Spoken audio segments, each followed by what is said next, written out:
fazer acho nada que não, tem que ser o gente. Felipe, calma. Tira o cavalinho da chuva. Felipe, eu tenho muita dificuldade nessa matéria. Seria de muita gentileza sua explicar. Ele só não quer iniciar, gente. É só iniciar que ele vai. Beleza, deixa eu ver o que tem para iniciar. Gente, deixa eu perguntar uma coisa. Oi, Suzy, tudo bem? Boa noite. Boa noite. Oi, gente, eu sei que eu vou fazer uma pergunta que talvez, assim, seja clara. Mas todos os procedimentos da Pavlov se repetem no operante, né? Não entendi nada. Eu também não entendi nada, não. Seu som tá... Peraí, já... Fala, o que você quer saber do Pavlov, é isso? Não, porque para mim, eu tava dando uma olhada no meu caderno, que eu anoto tudo que ele fala. Aí, o que pareceu para mim? Que tudo que acontece no modelo pavloviano, que é reflexo, parece que acontece no operante também.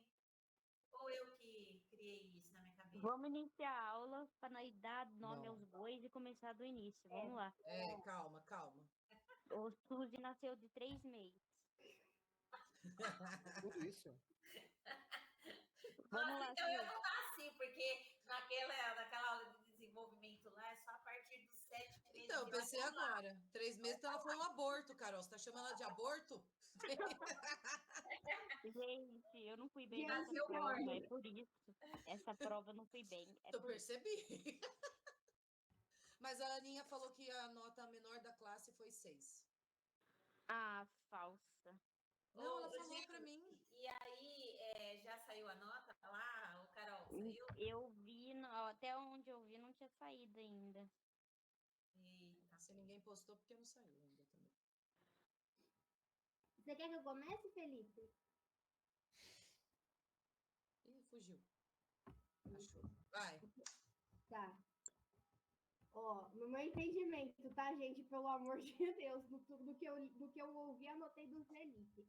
O reflexo inato, a gente já nasce com ele. É tipo um reflexo de sobrevivência, sabe? Então, por exemplo, reflexos básicos pra gente seria quando o bebê já nasce, meio que ele já sabe que tem que sugar algo. Por isso que ele suga o dedo, por conta da mama da mãe, sabe? E por exemplo, outro reflexo seria tem uma forte luz, a pupila se contrai, sabe? São reflexos que a gente já nasce, mas não quer dizer que a gente não possa aprender outros. Tá certo, Felipe? Só responde sim ou não, mala. Tô calvo para dar trabalho. Parei, Fê, desculpa, querido, lindo. Vem cá, volta, amor, volta. Fê. E esses reflexos, eles já não precisam ser aprendidos, a gente já sabe, né? E aí ocorre o que seria uma relação entre o organismo e o ambiente. Aí eu anotei o seguinte: do reflexo inato, a gente nasce com ele para sobrevivência, ou seja, são comportamentos que não precisam ser aprendidos. E o reflexo em si é a relação entre o estímulo e a resposta. Dá para entender? Do que eu ouvi do Felipe, tá, gente? Pelo amor de Deus. Peraí, volta lá, por gentileza. Qual? O slide anterior? Isso. Não, não é isso. Não.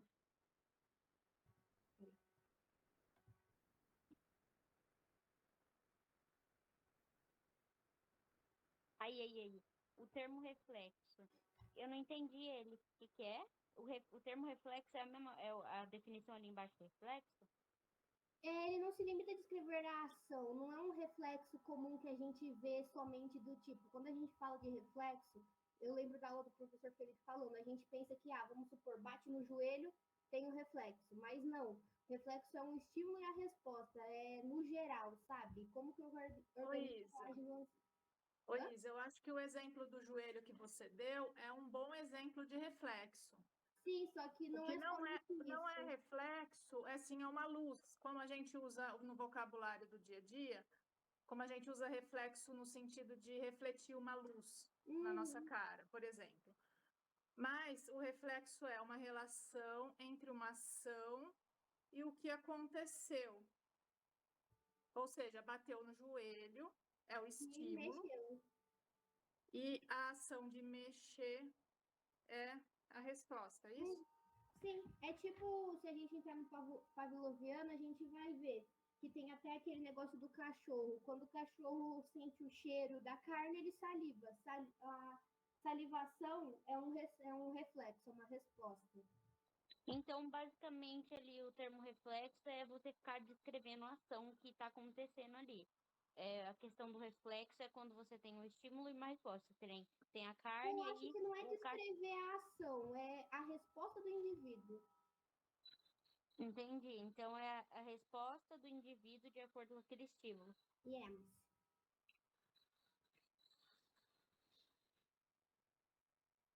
Aí é que a gente continua, né? O estímulo é parte ou mudança em uma parte do ambiente. E aí, foi o que eu coloquei. E a resposta é mudança no organismo. No caderninho que eu fiz, eu descrevi até um pouco mais complexo, porque foi o que eu ouvi da aula dele, né? Mas é basicamente isso. E a mudança no ambiente produz uma mudança no organismo.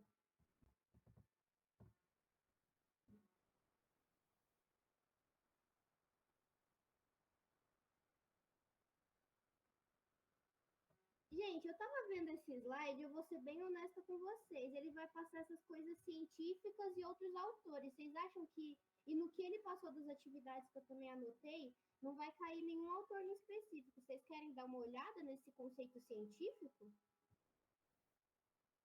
Vamos ver tudo por garantia, né? Não custa. É. Vamos seguir os slides.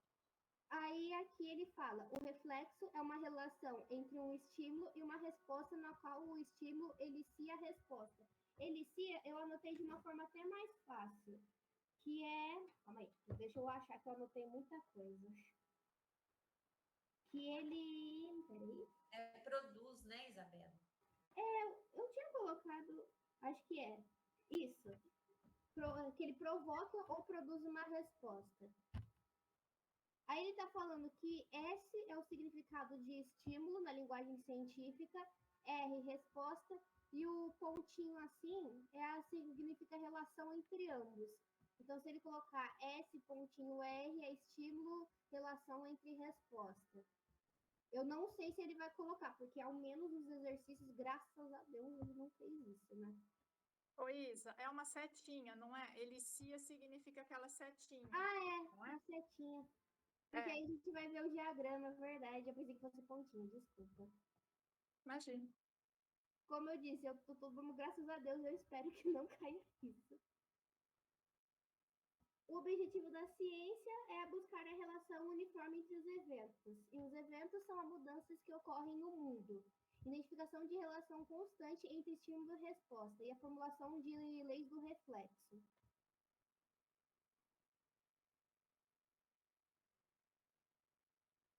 Você quer continuar, Felipe? Intensidade e magnitude?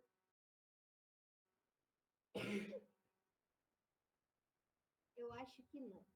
Basicamente, essa lei diz que o estímulo é proporcional à resposta. Então, vamos supor, quanto maior a intensidade do que se tem do estímulo, maior a da resposta. E aí tem o exemplo. Quanto mais calor, mais transpiramos. Deu para entender o magnitude? Isso, a intensidade, lei da intensidade barra magnitude. Uhum. Intensidade e magnitude. Aumenta um, aumenta o outro. Marina, tá Aí ele sabendo deu- bem, Marina? Explica pra gente. É verdade, Por Marina, favor. você podia estar Você fala de um jeito fácil e simples. Por favor, eu tô morrendo de dificuldade. Não, vamos juntos, vamos juntos. Enquanto isso, a gente... Não, peraí, então, já que Todo você mundo junto. tá explicando também, eu vou abrir um bloco de notas e aumentar e colocar as suas respostas, pode ser? Eu sei fazer isso no celular? Você faz isso? Eu sei fazer isso? Eu não sei se eu sei fazer isso. Não, no ela vai celular. fazer, gata. A Ibe vai fazer. Ah, é? Tá? Sim, eu Fica à faço. vontade. Peraí, eu vou até compartilhar a tela geral para vocês terem uma noção do que eu tô anotando, tá? Peraí. Eu acho que vai ficar mais fácil da gente estudar todo mundo junto.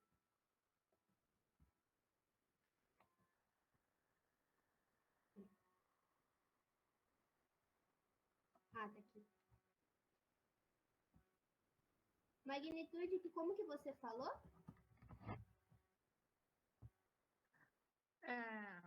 Lei da intensidade traço magnitude. Esse é o nome da lei. Intensidade e magnitude. Então, quando um aumenta, o outro aumenta também. A intensidade é no estímulo e a magnitude é sobre a resposta. A intensidade é do estímulo e a magnitude da...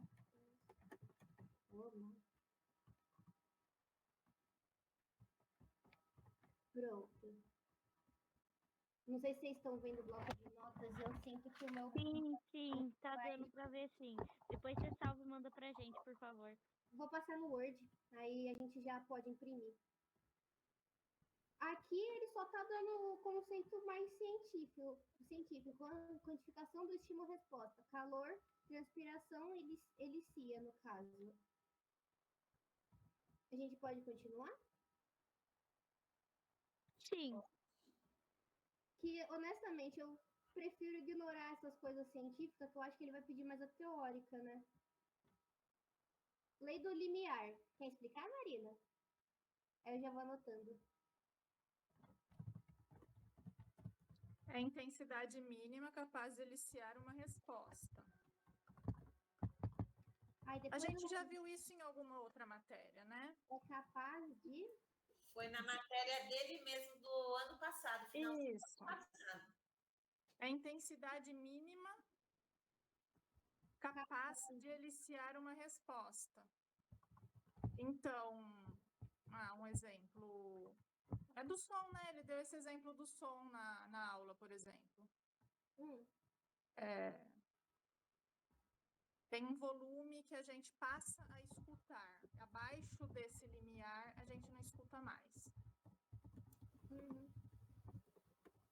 Ele também deu o exemplo da dor o ano passado, né? Porque tem pessoas E foi que super confuso da dor, né? então é melhor não. O limiar, ele é o limite, podemos dizer assim? Isso, é o limite. Eu lembro que ele explicou isso ano passado.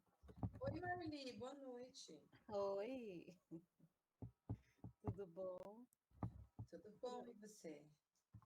Nada bom. Na verdade, vai ficar bom só amanhã, né? Depois. Só amanhã, depois da prova. Assim vocês acham que tá bom? O limiar seria o limite do que no exemplo ouvimos? Sim, sim. Lei da latência. Intervalo entre dois eventos. Opa, deixa eu tirar. Lembrei, esse lance de limiar foi quando ele colocou um áudio para a gente ouvir um ruído, e ele disse que pessoas até X idade ouviam até tal ponto. E foi super legal a gente observar o limiar de cada um pela idade. Foi Lembra tão isso? idosa, mas eu me senti tão idosa. Que eu me senti bem idosa também. Eu mesma não ouvi nada. Vixe, vai. Tá na terceira idade. Ok, eu duro que eu tô há alguns anos para entrar lá no asilo, viu? Já até assustei. Mas eu achei fenomenal, porque, tipo, as meninas falando que tava escutando e eu não tava escutando. Então foi bem... Mas você não lembra que até ele ficou surpreso? Ele ficou surpreso porque era a partir de um ponto, era para ninguém ouvir. E teve uma galera que continuou ouvindo. Ele percebeu que ele também tá velho, né? Ele não aceitou muito bem. Não tinha pensado. A mesma surpresa nossa foi a dele. Não é isso, Em relação a alguém, a gente sempre tá velho, né? Não foi isso, boba. É que ele falou que a partir de uma frequência lá, ninguém ouve. E mesmo assim, umas novinhas ouviram. Eu não lembro quem foi. Entendeu? Ninguém. Ele falou. Eu lembro que tinha uma escala, né? Uma escala. Mas a partir de uma parte da escala, ninguém era para mais ouvir. E ele falou, nossa, que estranho. Como assim que legal. vocês estão ouvindo? Eu lembro disso. Acho que eu lembro mais das aulas do ano passado do que esse ano. Eu coloquei esse exemplo aqui também, se vocês querem que eu tire o exemplo do vídeo. Tá ótimo, Diva, pode deixar, vamos continuar. E o da Carol. latência. Ô, Camila, é que essas aulas eu acho que estão muito mais densas do que as aulas passadas, né? É que eu também fazia 3 matérias ano passado, né? Então, pra mim era mais de boa. Esse ano eu tô fodida. E no Aí a lei da latência, eu não estudei ainda, né, pessoal? Tô tirando da minha cabeça aqui. Tô lendo agora pela primeira vez. Bom, vou dar um exemplo, vocês falam se eu estou certa ou errada. Bom, a lei da latência é o intervalo entre dois eventos. Por exemplo, eu chutei a bola. Aí ocorreu um tempo até meu dedo ficar roxo. E ponto. Essa é a lei da latência. Ah, é o tal do quando esfria, dói? parece. Eu não, eu Olha, não sei. Eu posso anotei ler o que eu aqui. anotei? Fala, Marli. Não, deixa a Isa falar. Quem que Ó. falou que anotou? O que eu anotei A das Isa aulas também. Ah, então é melhor você falar, que eu acho que o meu deve estar louco. Melhor você falar o seu, aí eu já anoto aqui na lei da latência. Ah, não, fala os duas. Ó, eu anotei que assim, que é o tempo decorrido entre a apresentação do estímulo e a ocorrência da resposta.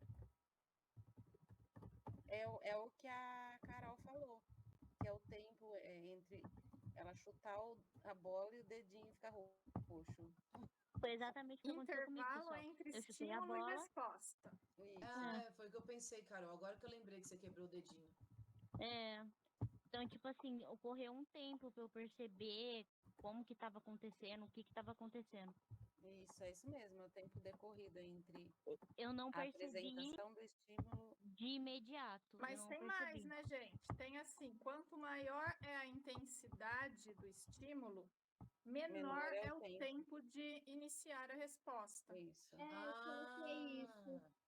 Eu vi um exemplo no chat GPT que quanto maior o calor, mais rápido você sente dor. Se você encosta numa chapa morna, você vai demorar mais para sentir a Isso. É porque a Genair, ela falou sobre isso. É porque Também. inverte os processos. Porque se demorasse e fizesse o processo normal de passar por tudo até chegar o aviso, a gente se queimaria nesse exemplo. É. Então, ele inverte e já manda logo o impulso pra gente tirar a mão logo. Tá vendo como você sabe, ô Maria Carolina? Ai, pessoal, eu vou. Olha, só por Deus. Sabe o que acontece? Nós estamos na última prova, a gente não tem mais cabeça. Não. Tem uma tudo outra lotado. coisa que acontece também, Vai, gente. já foi. Quanto maior é a intensidade do estímulo, também é maior a duração da resposta. Pera, o quê? É verdade, ó, vou explicar. É tipo assim, eu chutei a bola, foi tão forte a ponto de quebrar meu dedinho que eu fiquei sentindo e tô sentindo até hoje. Isso, como foi muito forte a pancada, você sente dor por mais tempo. Tô sentindo até hoje, Então, pessoal. a intensidade desse estímulo, a resposta dura mais.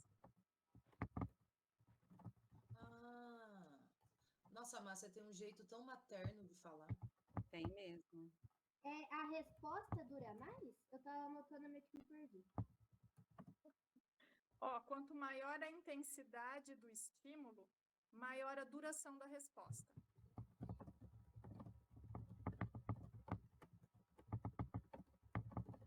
É 14 anos maternando isso, Não, mas você tem dom. Ô, Não é só Camila, por isso, não. 14 anos maternando deu nisso. Deu nisso, não, mas já tinha uma vocação aí intrínseca, inata. Já só desenvolveu. A gente pode continuar? Eu coloquei no slide. Não sabe aqui. Habituações. Eu acho que o Felipe deveria começar a explicar um pouquinho.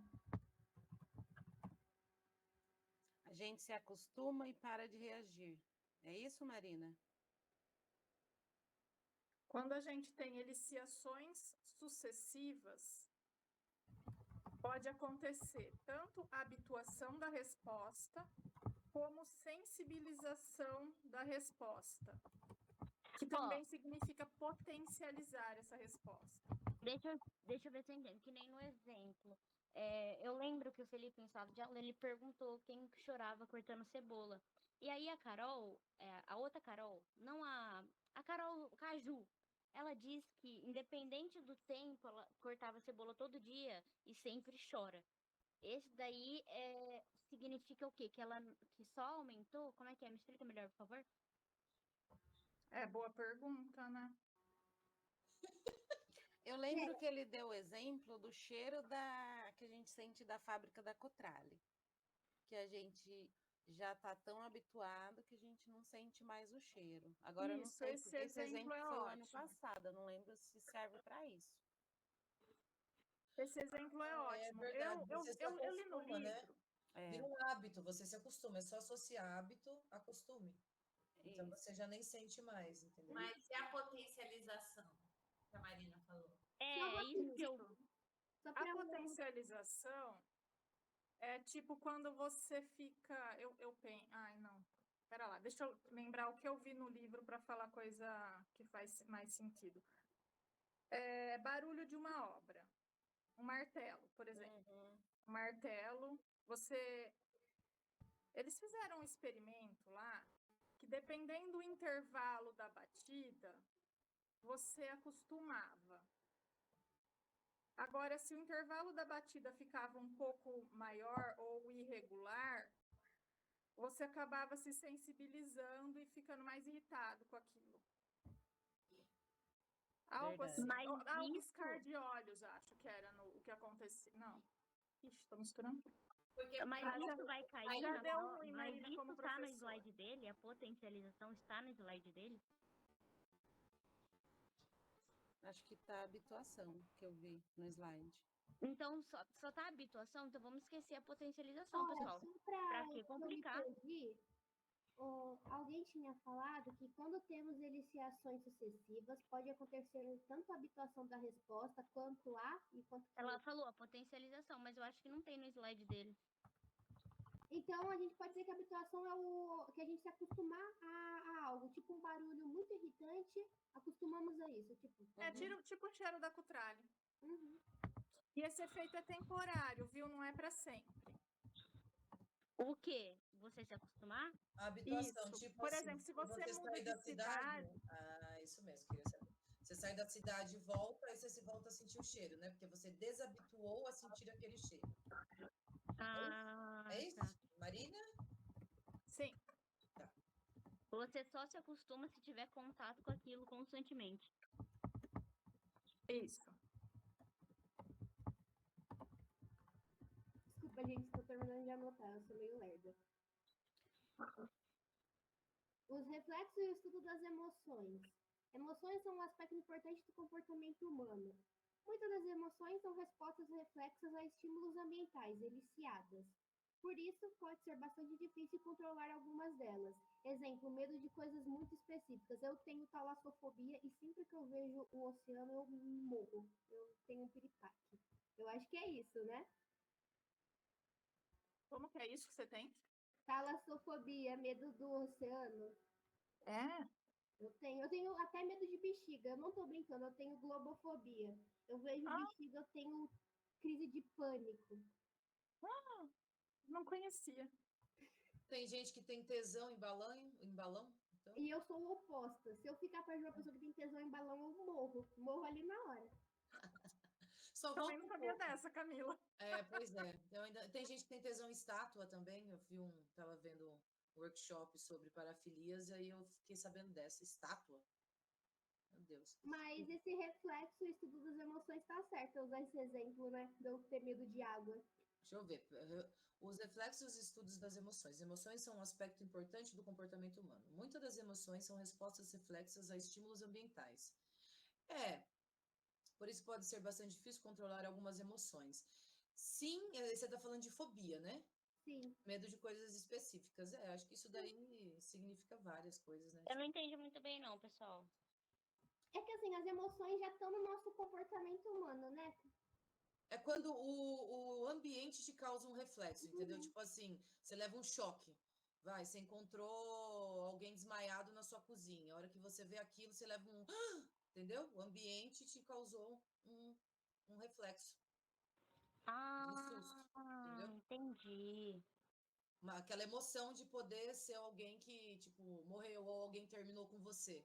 Aquilo vai te causar também uma emoção que é um reflexo que você não controla, ele vem sozinho.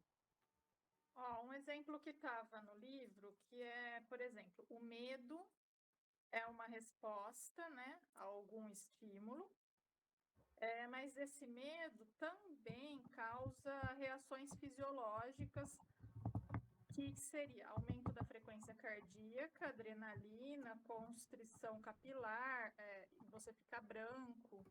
Então, isso são as consequências Ativa da emoção. o sistema simpático, aciona, que é o sistema de luta e fuga. Né? É isso, né, Má? Muda a frequência cardíaca, você trava intestino, trava tudo por conta do medo ou da necessidade de luta e fuga, que é o tal do hormônio do estresse. Então, ele descarga adrenalina no seu organismo e enrijece os músculos para você lutar ou fugir. Seguindo isso, talvez a ansiedade também seja um grande exemplo, né? Já que ela que é causada por essa sensação de medo específica e é um reflexo a algo que está vindo. Sim. Burnout é isso. É o contato direto com o luta e fuga, o sistema simpático ativado o tempo inteiro.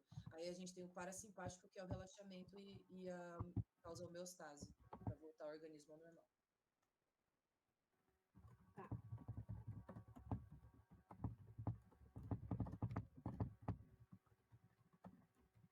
Pronto, eu acho que assim, esse resuminho tá valendo. Emoções, aspectos do comportamento humano estimulados pelo ambiente, exemplo, medo. Aí eu coloquei, o medo é uma resposta a algum estímulo, mas esse medo também pode causar reações fisiológicas, aumento dos batimentos cardíacos, adrenalina, sistema de luta e fuga. Acho que dá para entender, né?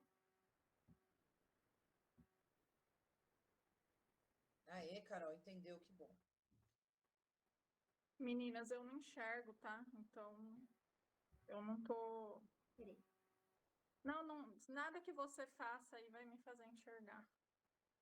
Nem se a gente aumentar um pouco. Quem tiver... Não, só se eu tivesse no computador, no celular eu não consigo. Ah, entendi. Ah, mas aí ninguém consegue, né, Má? Mas aí quem tiver vendo aí vai falando.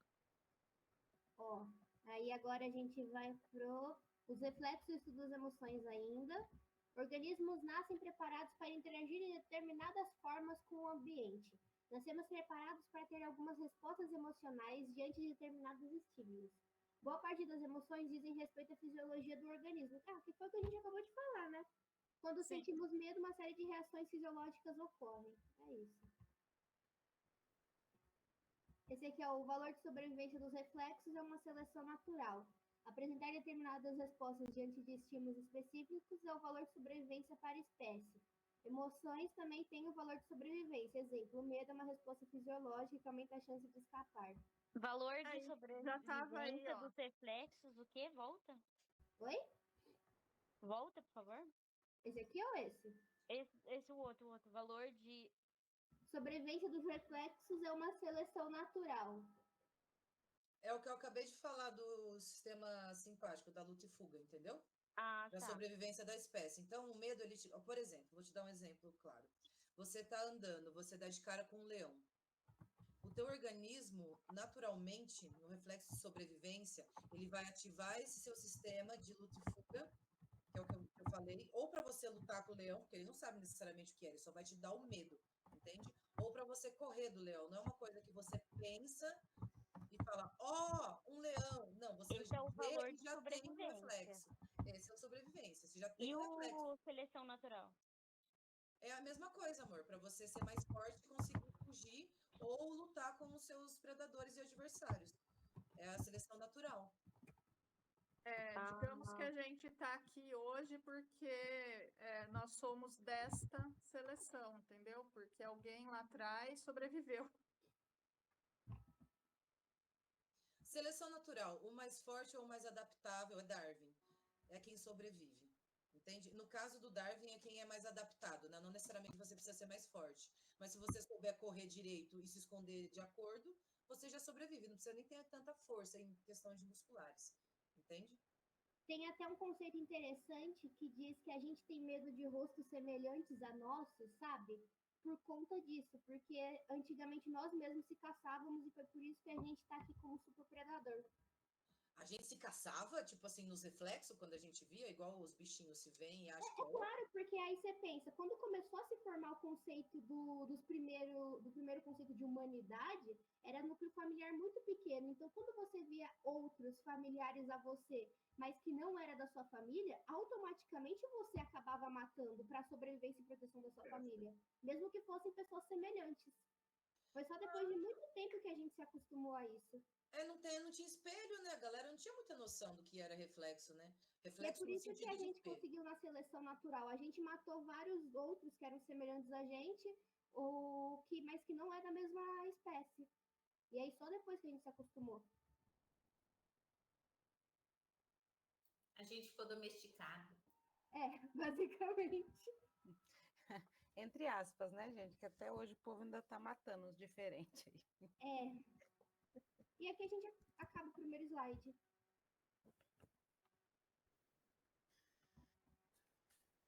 Já podia cair só isso na prova, já tava muita coisa. Ah, eu também acho. O behaviorismo é slide 0? Não, é 3, né? 3. Meu Deus. A gente pulou o behaviorismo. Vamos pro behaviorismo agora.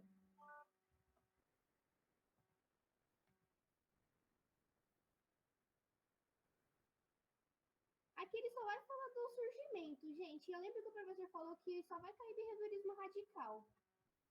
Que tá pra cá. Que foi com o Skinner que surgiu. Posso pular então? Por mim, pode. Aqui, começa aqui. Foi proposta por Skinner. O Skinner foi um cara preocupado com as questões humanas, trabalhou para que a psicologia chegasse a um estágio que pudesse construir um mundo melhor. Por mais complexo que seja o comportamento humano, ele pode ser estudado cientificamente. Pesquisou ao longo de várias décadas e escreveu vários livros sobre psicologia. Um cara bem gente fina, pelo jeito, né? Mas para estar dando uma prova pra gente, eu tenho minhas dúvidas. Behaviorismo radical é uma filosofia de ciências, não uma abordagem psicológica. É a interpretação filosófica de dados obtidos através de investigação sistemática do comportamento, embasamado filosófico de análise do comportamento. É aquele experimento dos ratos, não é? Que ele começou a moldagem de ratos? E o diferente do behaviorismo clássico, ele rejeita o mentalismo. E o behaviorismo ele é materialista, rejeita explicações metafísicas, uma explicação que está O fora. que é o mentalismo? E o que é explicações metafísicas? Metafísica é tudo que a ciência não consegue explicar e coloca num plano à parte. É uma ciência, mas não uma comprovação científica. Pseudociência, então.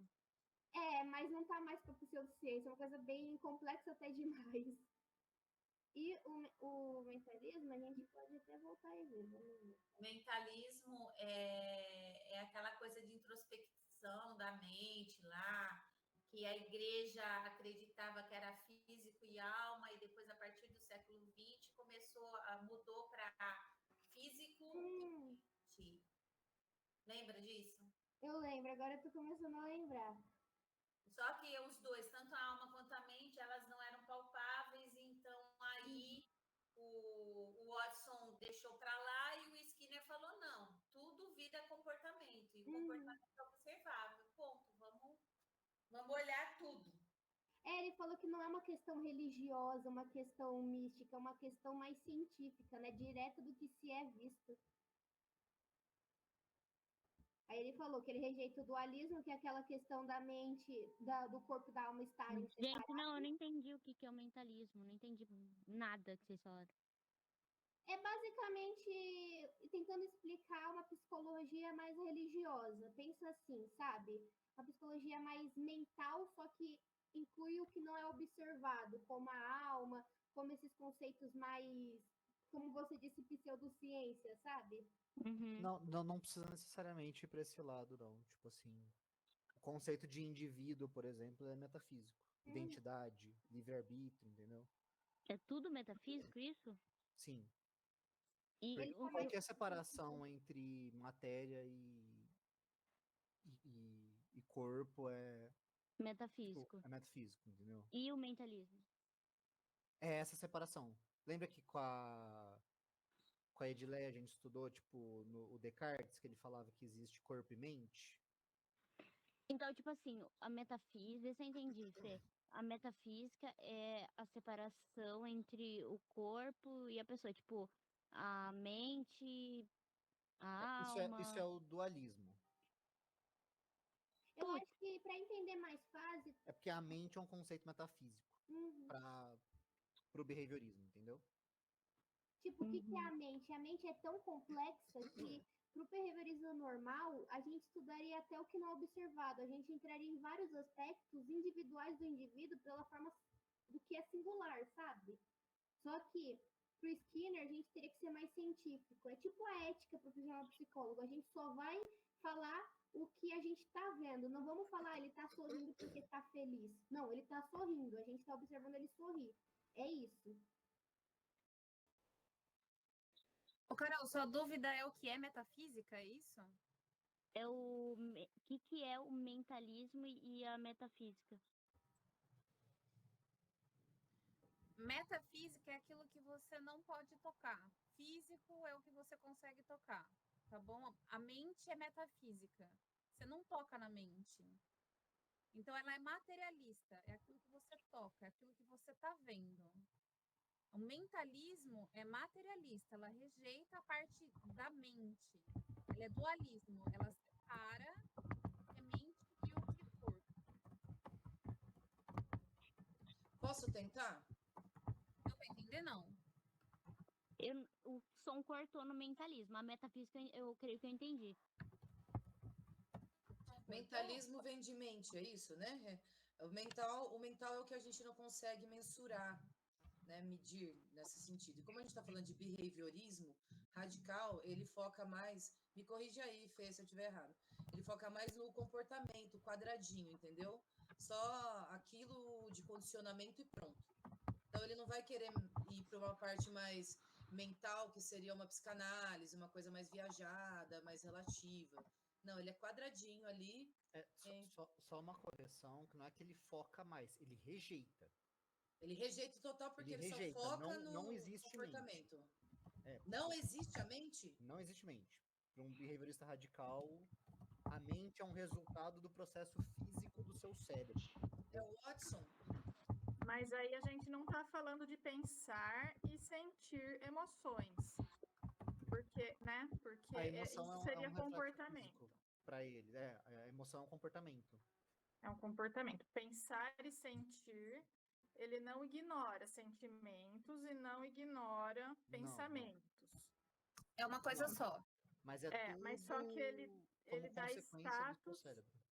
É tudo como Pode falar. consequência do condicionamento, né?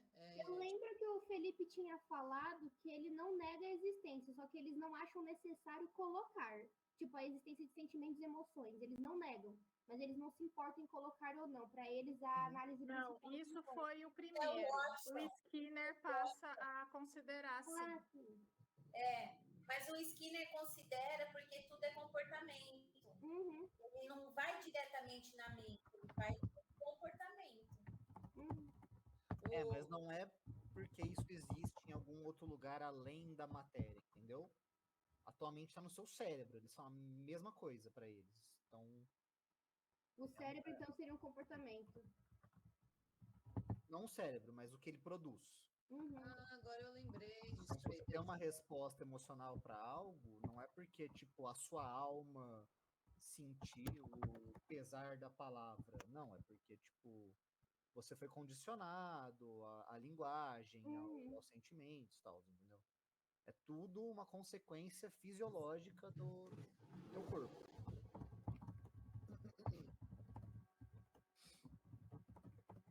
A gente fez prova disso, gente, esses tempos aí, sobre. Acho que era da Thier, que estava falando dos autores, aqueles que separam a alma do corpo, aqueles Sim. que corpo e alma é a mesma Isso. coisa, e aqueles que rejeitam tudo isso, né? O Platão, Aristóteles, não é? Ele fala que continua. Essa galera aí, que a gente fez prova. Oi, Luana, boa noite, quietinha. Podemos continuar?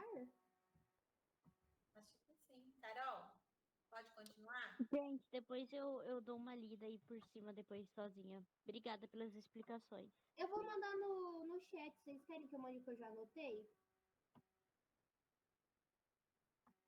Depois manda tudo de uma vez pra nós. Tá bom. Aqui o Felipe já explicou que rompe o modelo causal do comportamento behaviorismo metodológico. O comportamento não é determinado por estímulos, acho que isso é importante também colocar. E o comportamento reproduz a interação entre organismo e ambiente. A Podemos... gente tá falando disso tudo do behaviorismo radical? Sim, Ele é do Skinner? sim. Tá. Eu acho que depois vai falar do conceito que ele fez com os ratos, né? É, a caixa de Skinner. Mas o Pavlov é o quê, Fê? É o Mas clássico? É Ou é quando o... parece que tava certo.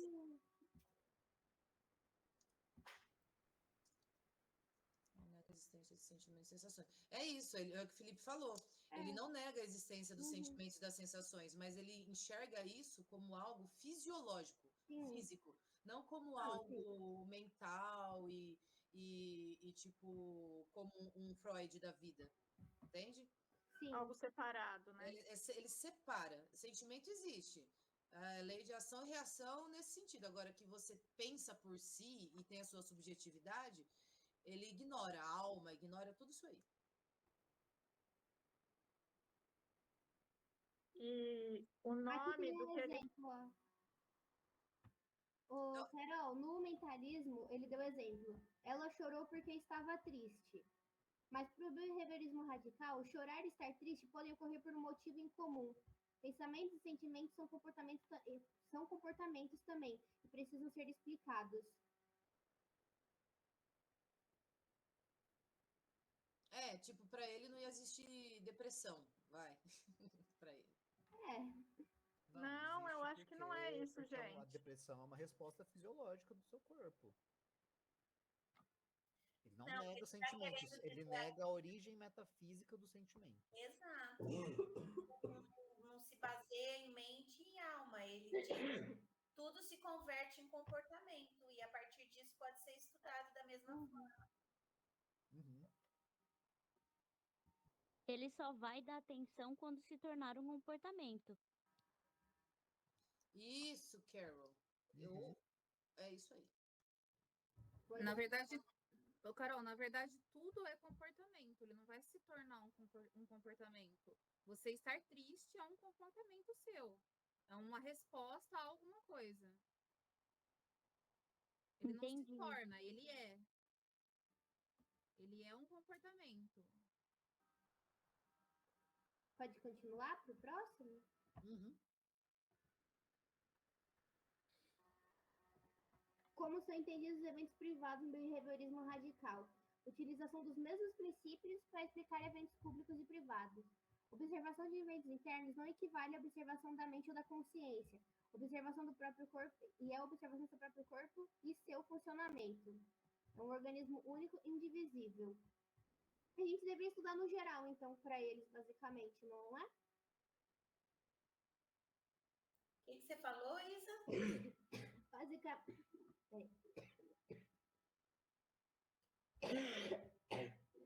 Basicamente, Judiação, tadinho.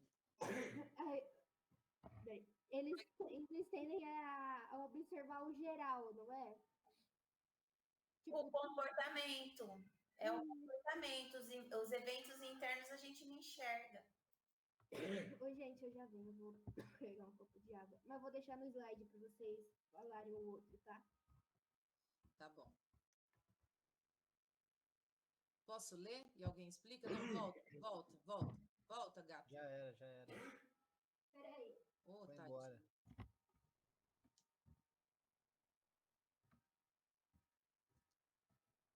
Dá para ver os dois assim? É melhor se aumentar e deixar um só, porque... Vai pegar sua água, gata.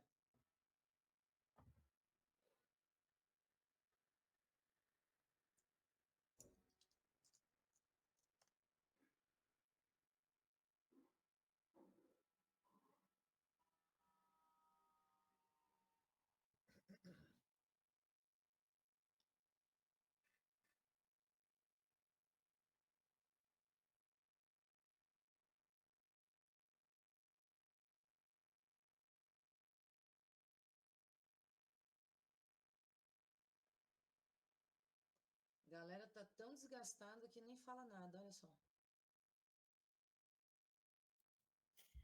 Eu já tô até cantando aqui, ó, pra não dormir. Decantando, adorei o termo decantar. Vou usar, Suzy, gostei. Voltei. Onde a gente parou? No mesmo lugar.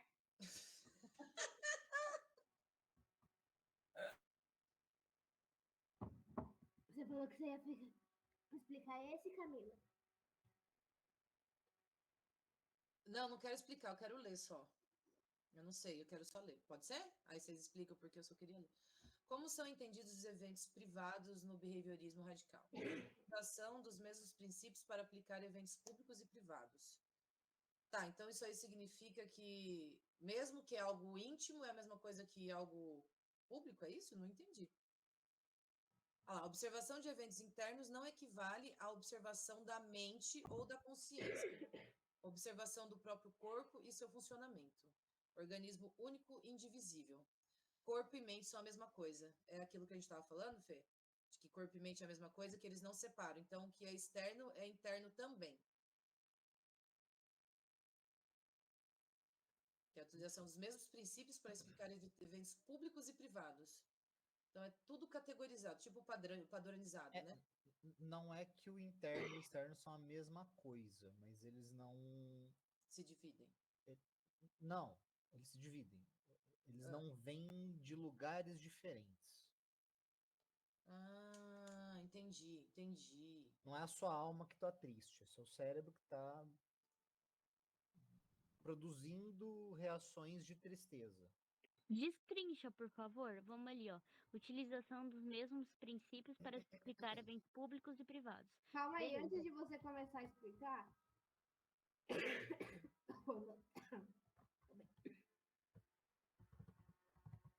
Pode começar. Ó, tipo assim, não é que a sua alma tá triste porque alguém te falou alguma coisa ou porque alguma coisa aconteceu. O seu cérebro ele vai produzir tanto a tristeza quanto as reações externas de tristeza, entendeu? O choro, sei lá. Outras reações de tristeza, não consegui pensar em nada. É porque é meio complexo de explicar isso daí, né? Tipo, dá para entender o que é, mas para explicar, analisar é meio complicado. Pelo menos para mim. É, tipo assim, ó. Estou com cara séria. Estou jogando poker, recebi um par de as. Por dentro eu tô feliz, certo? Certo. Mas eu não tô esboçando reações externas. Mas a alegria de ter recebido essa mão tá lá dentro. Então isso é um evento privado. Uhum. Eu estou feliz, eu só não estou esboçando. Eu posso ser feliz agora. Eu tô sério, eu tô falando, entendeu? Entendi isso. Continua. Então, é essa a diferença. E aí, por ele ser monista, né, não existe separação entre corpo e alma, vem tudo do mesmo lugar, vem tudo do seu cérebro. O seu cérebro vai produzir tanta felicidade cognitiva de você receber uma notícia boa, quanto ele vai produzir as respostas externas disso. Você pode sorrir, você pode chorar de alegria, você pode pular de alegria, você pode virar uma cambalhota, entendeu? Só que um é um evento privado, você tá feliz, mas você tá sério. O outro é um evento externo, né? Público. O exemplo que tem aqui no slide é chorar e estar triste podem ocorrer por um motivo em comum, que é isso que o Felipe está falando. Chorar todo mundo vê. O estar triste pode ser que ele não transpareça isso. Ai, adorei, Suzy, o exemplo. Chorar todo mundo vê, externo. A tristeza tá interna. Mas Onde jogos para jogar em multiplayer local.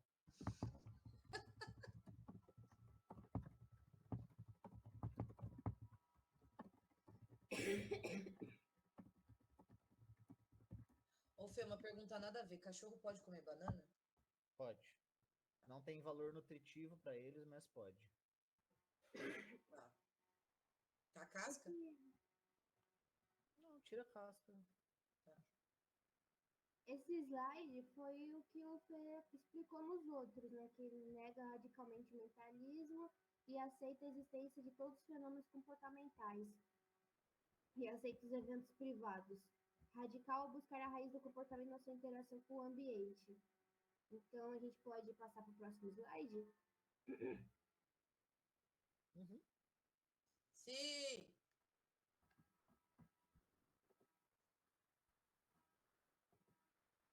Qual slide a gente tá? A gente vai Ah, para beleza. dois. Condicionamento? É esse, né? Pavloviano. Pavloviano.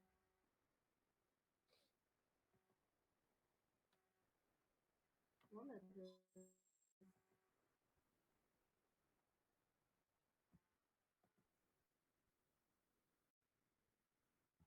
Você quer explicar, Fê? Pode ser. Peraí. Antes de você começar a explicar.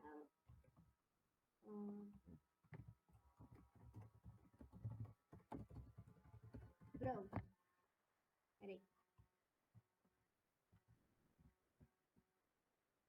Deixa eu só pensar aqui em como.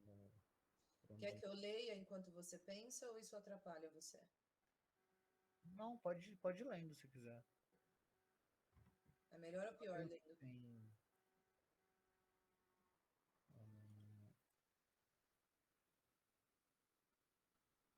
Condicionamento pavloviano.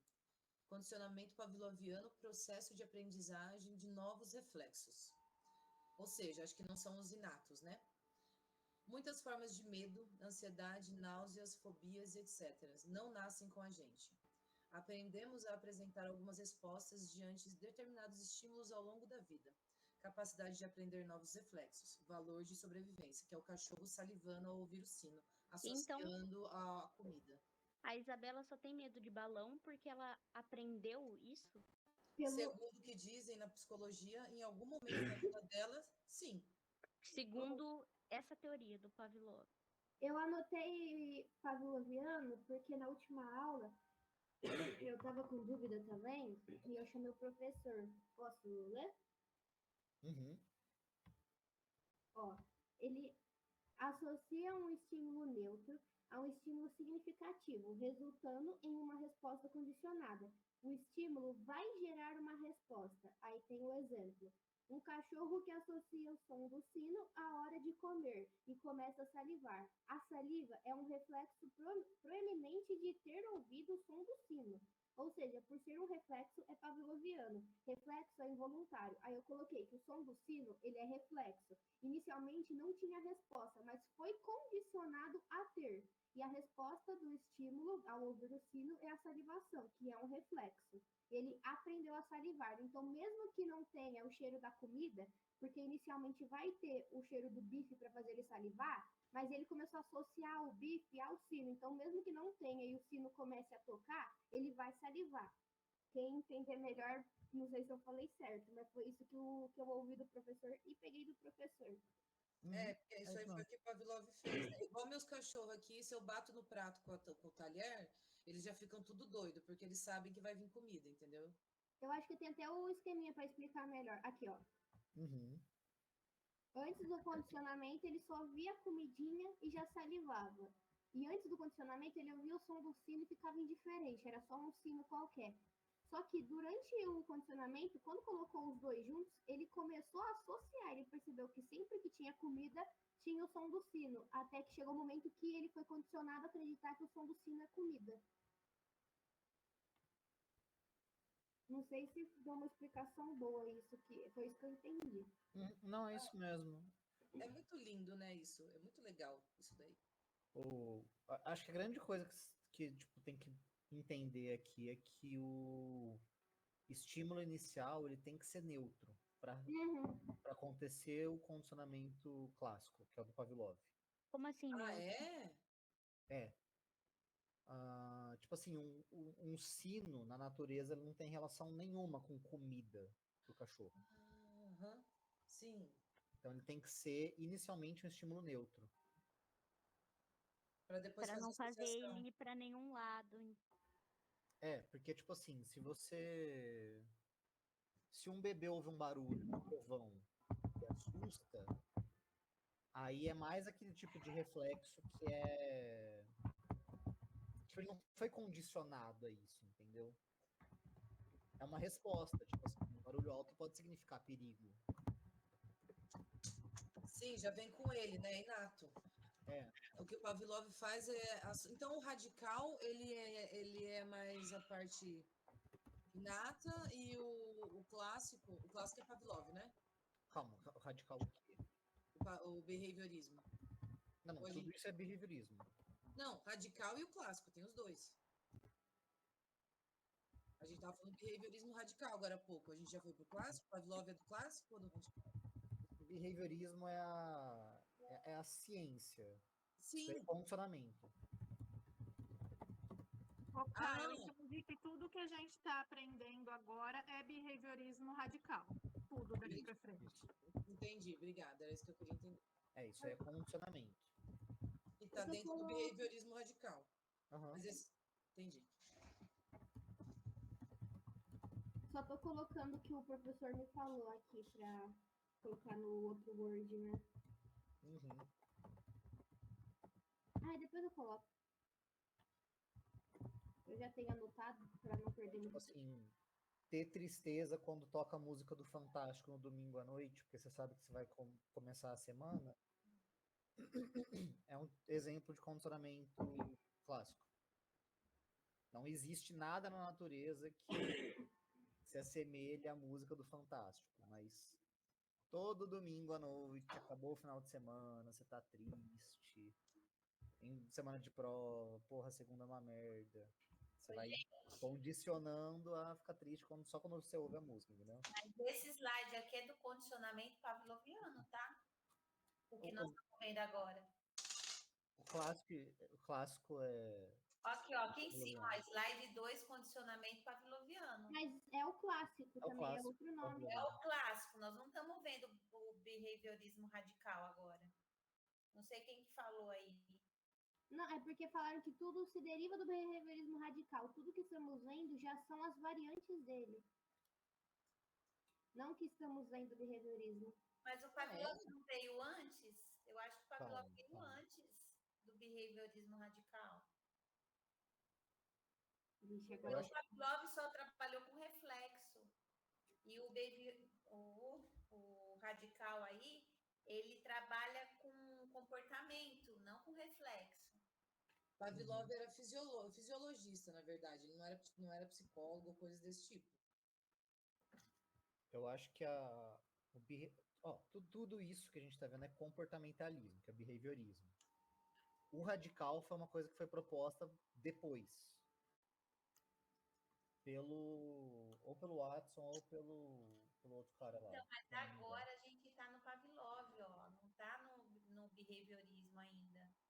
A gente está Mas naquele não é porque ele aproveita os estudos anteriores. Uhum. só tô checando. Vê os slides aí, quem tem aberto. Vixe, vou ter que abrir mais guia. É mais fácil a gente chegar e perguntar pro GPT.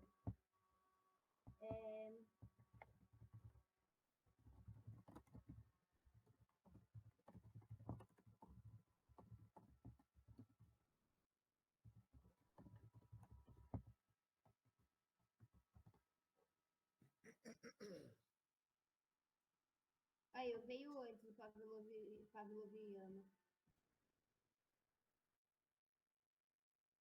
Aqui no Google ele diz que o Pavlov foi o primeiro. O Skinner nasceu 55 anos depois. Pavlov, do resumo, é antes, base fisiológica e associativa. Skinner depois, mais abrangente, foco no comportamento e nas conquistas. Exato. São consequências, conquistas. É que o Pavlov ele era só fisiologista, entendeu? Ele não tinha interesse. Ele queria saber só da fisiologia. Esse lance de behaviorismo veio com os outros pensadores e experimentos. Foi Skinner que trouxe o behaviorismo Eu radical. acho que não tem por que misturar. Um é behaviorismo radical, esse daí é o condicionamento. Ponto. Vamos continuar. Aqui ele está explicando o procedimento que eu tinha falado sobre como condicionar a salivação. Procedimento. O som da campainha era apresentado e em seguida a comida era apresentada, a resposta da salivação, que é a medida. Depois de vários emparelhamentos, várias vezes, foi apresentado somente o som da campainha e ele começou a salivar como consequência. Então, o cão havia aprendido um novo reflexo, salivar diante do som da campainha, porque ele associava a carninha que ele ia receber. Que é o vocabulário do condicionamento pavloviano, que eu não sei se ele vai pedir. Então, o som da campainha é estímulo neutro, EN. Carne, estímulo incondicionado, EI. E salivação é a resposta incondicionada, RI. Por que incondicionado? Não seria condicionado? Porque a carne, só de o cachorro olhar a carne, ele já saliva. Então não tem condição nenhuma. Agora, quando coloca o sino, ele aprende que o sino, depois do sino vem a carne. Então ele se condiciona, o som da campainha, ele se condiciona a esperar uma resposta. Então é por isso que é condicionado, entendeu? E aqui é incondicionado. Ele nasceu já gostando de carne, salivando para carne. Já seria até inato dele. Isso. Aqui é o gráfico que ele colocou. Que eu acho que tá mais difícil do que o desenho. Aqui, ô Isa, ele fala assim, ó, vem a campainha, que é um estímulo neutro, e vem também o estímulo incondicionado, que é a carne, que vai fazer o cachorro salivar, que é a resposta incondicionada, tá? Aí ele começa. Então, assim, existe a carne, que é um estímulo incondicionado, e a salivação, que é uma resposta incondicionada, antes de tudo. Aí você começa a fazer o condicionamento. Vem a campainha, mais a carne, saliva. Ele ainda é incondicionado, é um estímulo neutro. Quando o cachorro entende que a campainha, seguido dela vem a carne, ele se torna condicionado. Então, o estímulo é condicionado. E aí não precisa mais da carne para ele salivar. Ele dá uma resposta, ele produz a resposta condicionada. Essas siglas aqui é importante você saber, porque se ele pedisse isso na prova, vai vir de sigla assim, não vai vir desenho, não. Eu vou colocar aqui, então. E ele disse que todo estímulo incondicionado gera uma resposta incondicionada. E todo estímulo condicionado gera uma resposta condicionada. O que é importante saber aqui é que o final é sempre igual. O cachorro salivou em toda essa equação aqui. O final é sempre a salivação do cachorro. Não pode mudar a variação disso, tá? Eu entendi. Eu não sei se alguém ainda não entendeu. Se quer que eu... Mas você vai colocar esse modelo aí no... As siglas eu já coloquei. E eu vou escrever tudo que a gente disse em seguida, que eu tinha anotado o que o próprio professor falou. Tá. Então podemos continuar? Sim.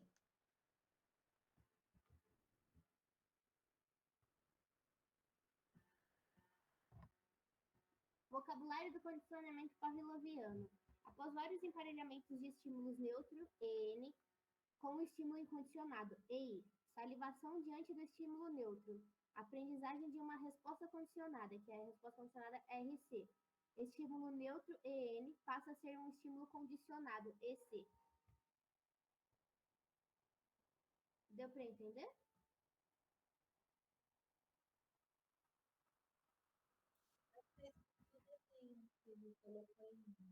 Não estou ouvindo. O que ele escreveu no desenho, o que ele representou no desenho é o que está escrito aqui.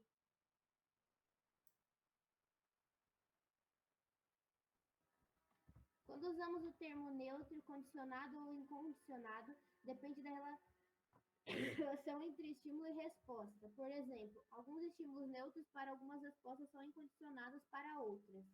E devemos sempre avaliar a relação entre o estímulo e a resposta que estamos analisando para defini-los nesse termo.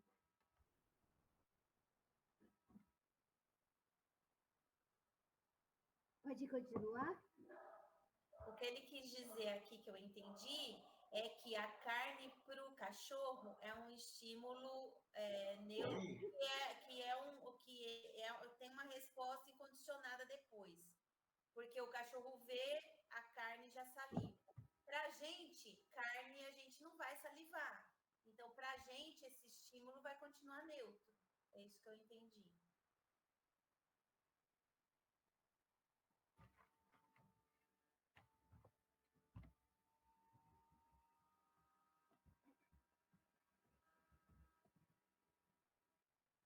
Em inglês, vocês acham que é bom colocar? Que eu acho que ele não vai ser desse jeito, né? De colocar em inglês.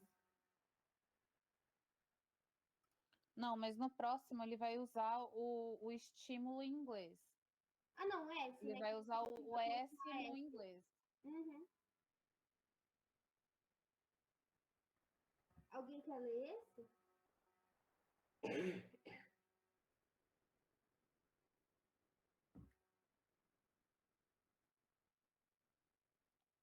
Eu leio. Se os organismos podem aprender novos reflexos, podem também aprender a sentir emoções, respostas emocionais, que não estão presentes em seu repertório comportamental quando nascem. John Watson realizou experimentos com o condicionamento pavloviano para estudar a aprendizagem de emoções. Estudo do Little Albert. Basicamente, aqui ele tá falando que a gente pode aprender, né? Novos reflexos. É isso? Ele fala aqui, na verdade, que você consegue condicionar as emoções. Uhum. Então, por exemplo, o estudo do Little Albert é quando ele pega o bebê e pega um estímulo neutro, ele pega um bebê e um rato. E ele coloca um estímulo neutro entre os dois, que é o quê? Um som alto gritante. Então, toda vez que ele solta o som alto, o bebê tá com o rato na mão e o bebê chora. Ele assusta e chora. Então, ele começa a condicionar sempre a soltar esse som junto com o rato. Chega uma hora que ele não tem mais o rato na mão, mas toda vez que ele pega o rato, ele lembra que tem essa buzina. E aí ele chora, entendeu? Não. Fez sentido? Fez. E parece que ele chora até para um bicho que é de pelúcia, não é isso? Então, aí ele vai falar sobre... Deixa eu ver aqui que eu anotei.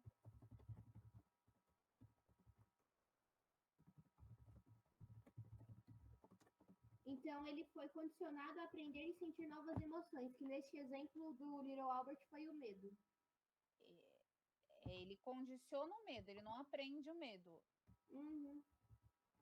E é isso daí que você falou são estímulos semelhantes.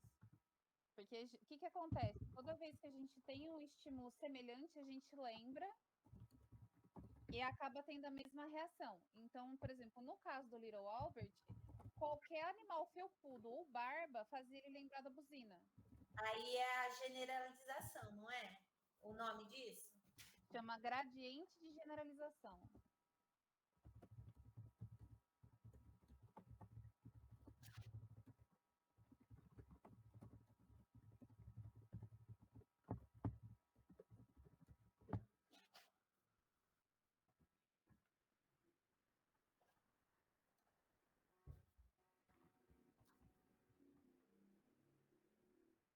Ah, aqui foi o que você explicou, né? Sobre o Little Albert, som estridente, que a resposta condicionada foi o medo. Ele condiciona o animal felpudo, que é o estímulo neutro. Uhum. O estímulo neutro entre os dois, você falou que tinha sido um som alto. Então, mas para o bebê é um animal felpudo. O condicionado foi o animal felpudo.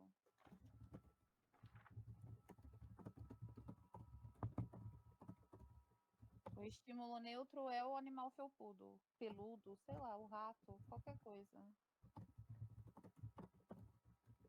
E o som alto seria? O estímulo incondicionado. Uhum.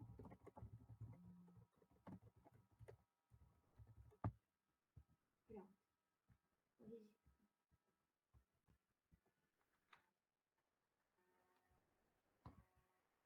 Aqui é o desenho que está mostrando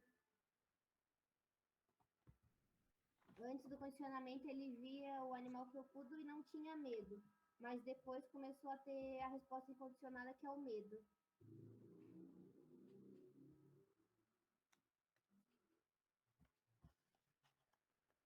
Aí tá assim. Albert aprendeu a ter medo do rato. E podemos compreender mais facilmente agora porque algumas pessoas têm medos que não fazem sentido e porque algumas emoções são difíceis de controlar. Quando o médico bate o martelo no joelho de um paciente, ele não decide se irá ou não levantar a perna. Da mesma forma, quando uma pessoa tem fobia de cheiro de laboratório, nunca vi essa fobia. Ela não decide entrar em pânico, ou não quando entra no laboratório, então ela entra. É que nem você com o balão. Nossa, Medo de eu lembro agulha, de né? uma aula que eu tava acho que no 6º ano. Que a professora ia levar a gente no laboratório e ela ia fazer um experimento com um balão.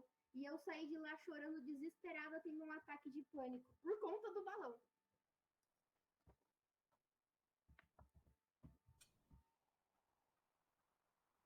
Pois, eu acho que aconteceu com você igualzinho que aconteceu com o bebê Albert. Eu fui condicionada a odiar balões. Mas por conta do barulho mesmo. É bebê Ibe.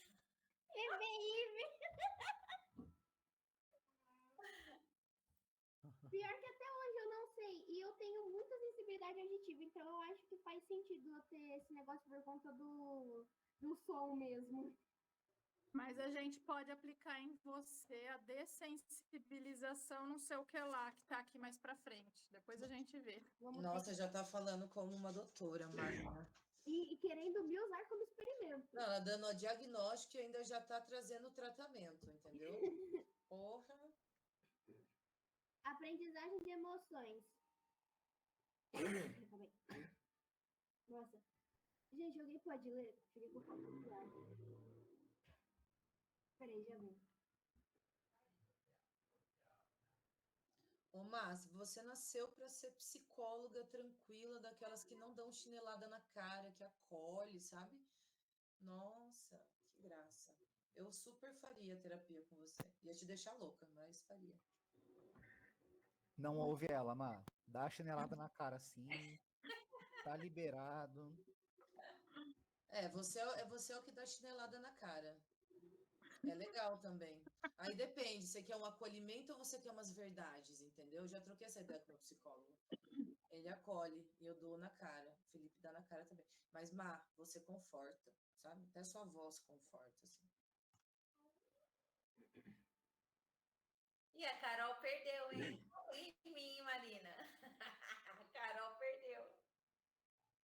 Não, Carol é minha tchutchuquinha, minha pitiquinha. É diferente. Bem diferente. Eu sinto mais maternidade na Má e me sinto maternal com Olha a como Carol, faz entendeu? isso. O que é, Felipe? Eu vi a Carol mandando figurinha, não sabia que dava. Eu também não, ela sempre faz. Nossa, ai, Agora fudeu. acabou. Não acredito que você contou isso pra ele. Ai, meu Deus, Marina. Agora Marina. acabou. A Marina tá vendo isso?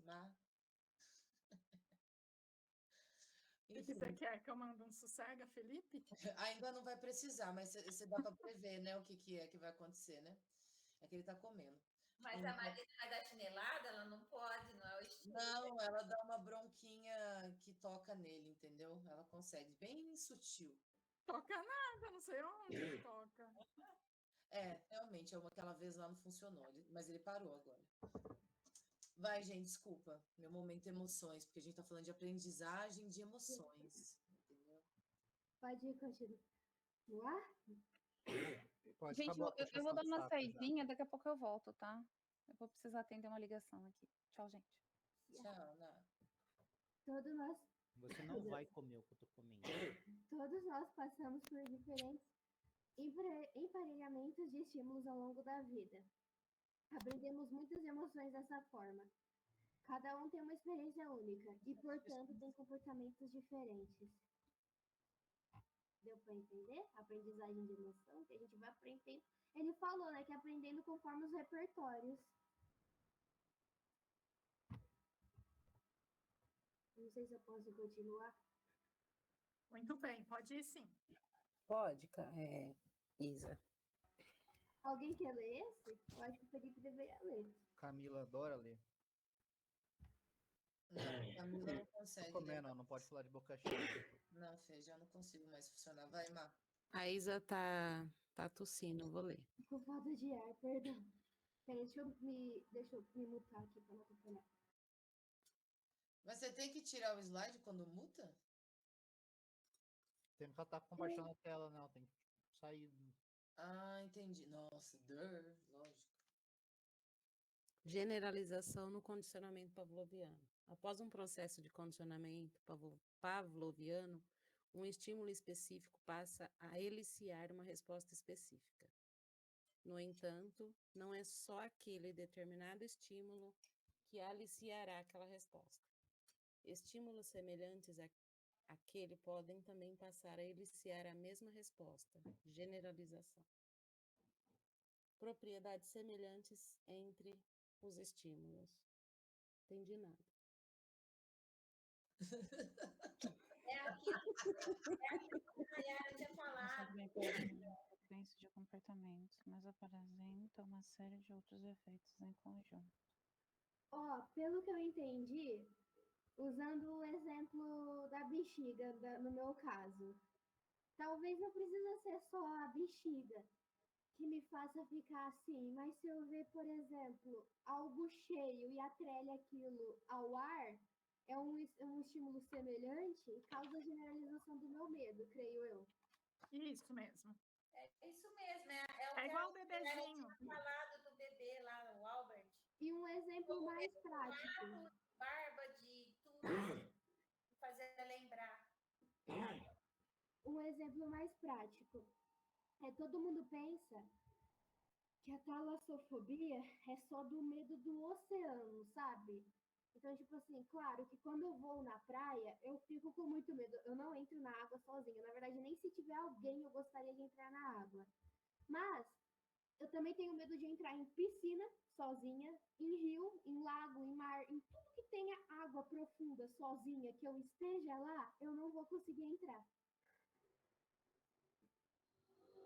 Ô, Isa, e andar de barco? Olha, eu já andei de barco e foi a pior experiência da minha vida. Só que, graças ao Senhor bom Deus, que a minha mãe estava comigo, porque senão eu tinha tido um surto e capaz de eu ter morrido ali mesmo, do barco não passava. Mas eu também já fiz mergulho, né?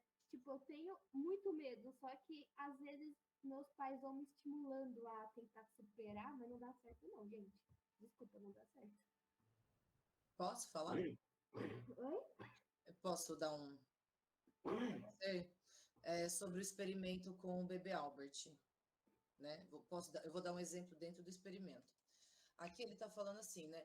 Generalização, você vai generalizar. Então, o que o Watson fez com o Albert? Ele fez o quê? Ele ter medo de objetos ou seres felpudos, que são peludos. Ele causou esta fobia. Não necessariamente no rato, não, é tudo que ele associa, que ele vê que tem pelos, que é semelhante àquele primeiro estímulo que ele teve de medo, que ele colocava um objeto felpudo, ou o rato, na verdade ele soltava o rato, de início o bebê não tinha nenhum estímulo.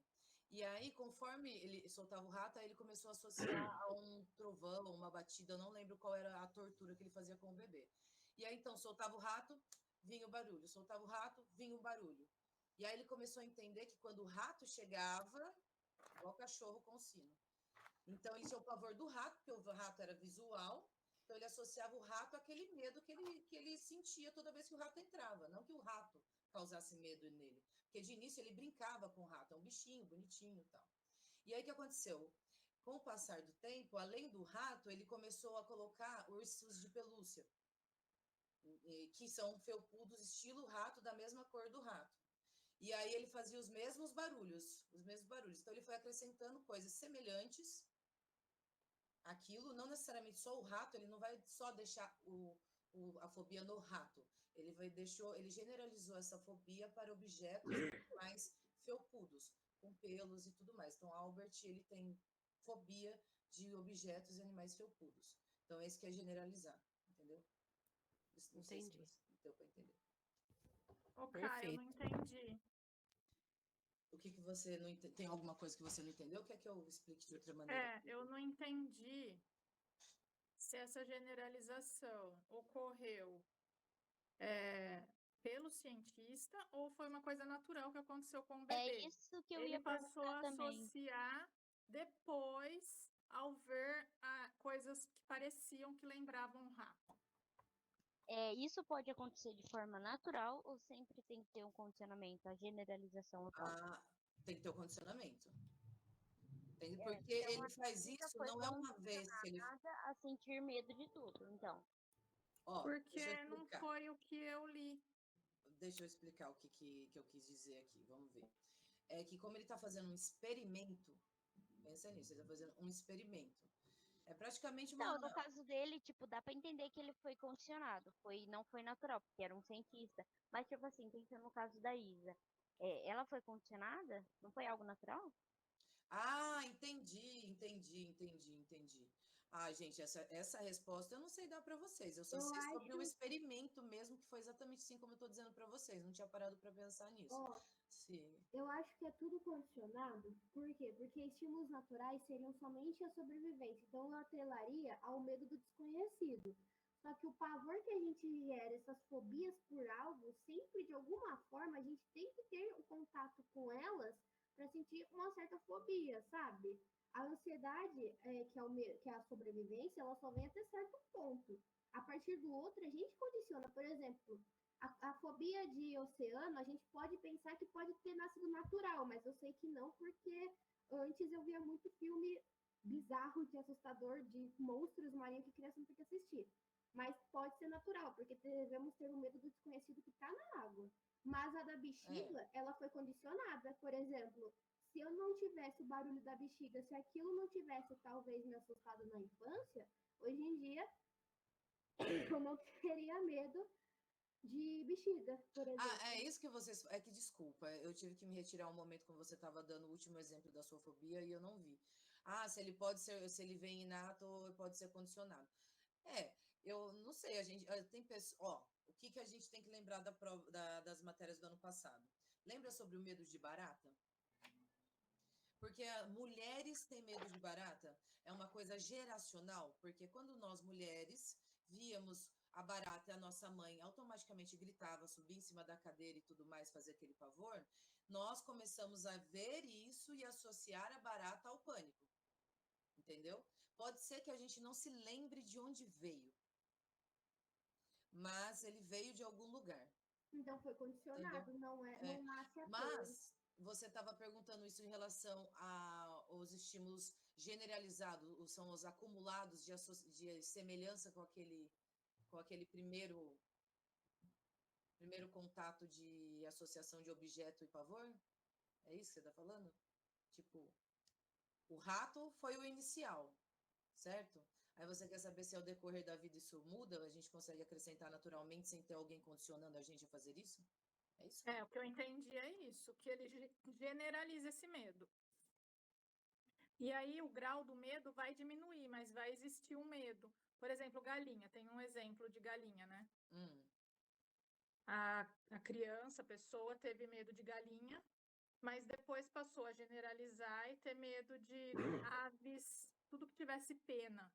Mas aí o medo maior, a intensidade do medo, ficou com a galinha. Os outros animais com pena, a intensidade do medo diminui um pouco, mas ainda assim tem medo.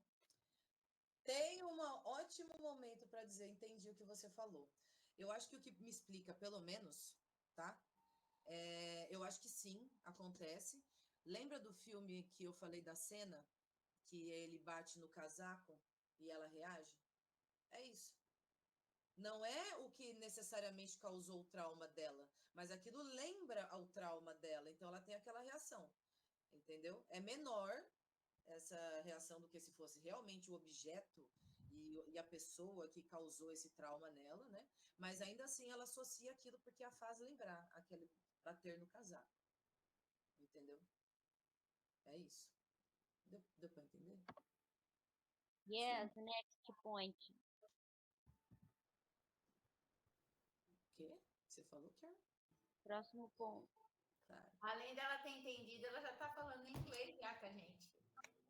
Yes, I speak English. I don't speak Portuguese anymore.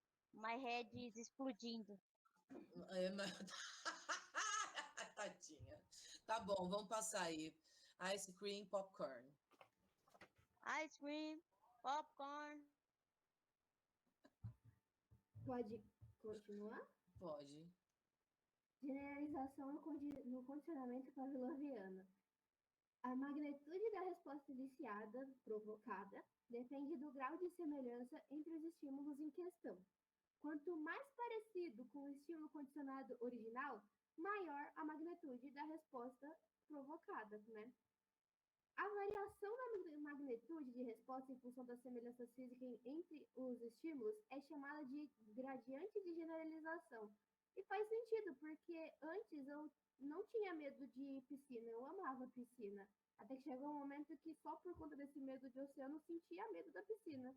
Foi uma gradiente de generalização. Se alguém sempre pede educadamente algo que precisa, demorará para que ele pare de pedir dessa forma, mesmo se não for reforçado. Eu não ouvi, calma, faz de novo. Ô, Nara, eu acho que seu microfone tá ligado, mulher. Nara tá lendo alto, a próximo slide. Ela não sabe que tá ligado o microfone dela. Imagina ela falar mal de alguém aqui. Nossa, esse burro, não sei das quantas.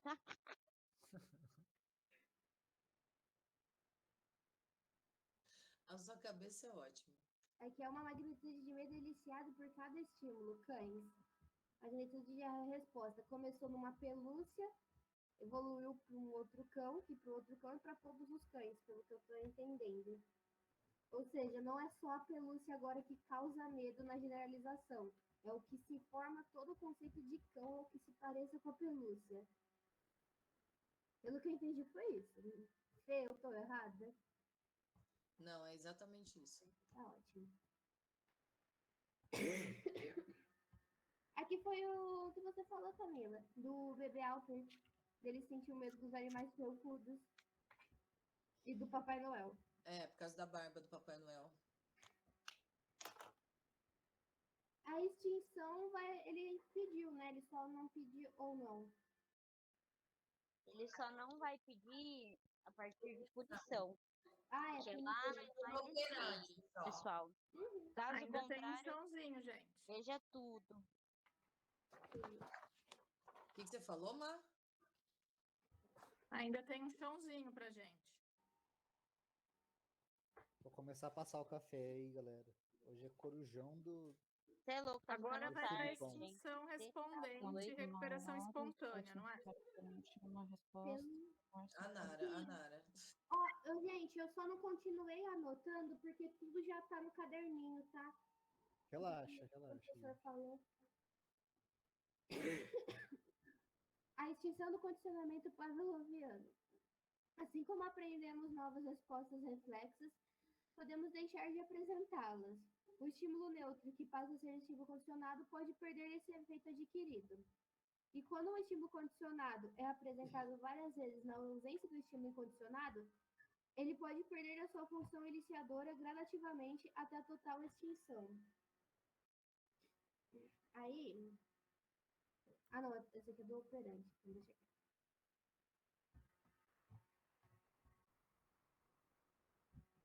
Aí, por exemplo, campainha, salivação, só que sem comida, vai chegar no momento que não vai acontecer mais nada, vai ser só uma campainha, se não for sempre, reforçado. Já começa nos reforçamentos aqui, né?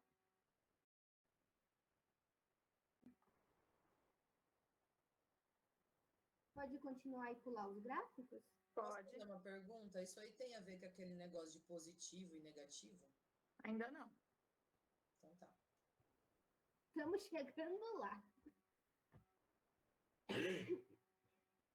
Extinção do condicionamento pavloviano. Exemplo, acidente de carro. Entrar em contato com um estímulo condicionado muito intenso pode ser difícil. A facilidade com que esses processos ocorrem depende de inúmeros fatores. Intensidade do estímulo, número de emparelhamentos realizados e grau de generalização. Dessensibilização sistemática. Ô, palavrinha difícil. É bastante difícil expor alguém a um estímulo extremamente aversivo para produzir extinção. Não podemos simplesmente submeter a uma pessoa que tenha medo de agulhas a sucessivas tentativas de coletar sangue. Eu também tenho pavor de agulha, uma ideiazinha. Desensibilização sistemática. Técnica que usa como base a generalização para planejar e produzir uma extinção do condicionamento pavloviano. Eu acho que a gente tem que testar isso na prática. Ô, Má, amanhã você quer levar a agulha na sala?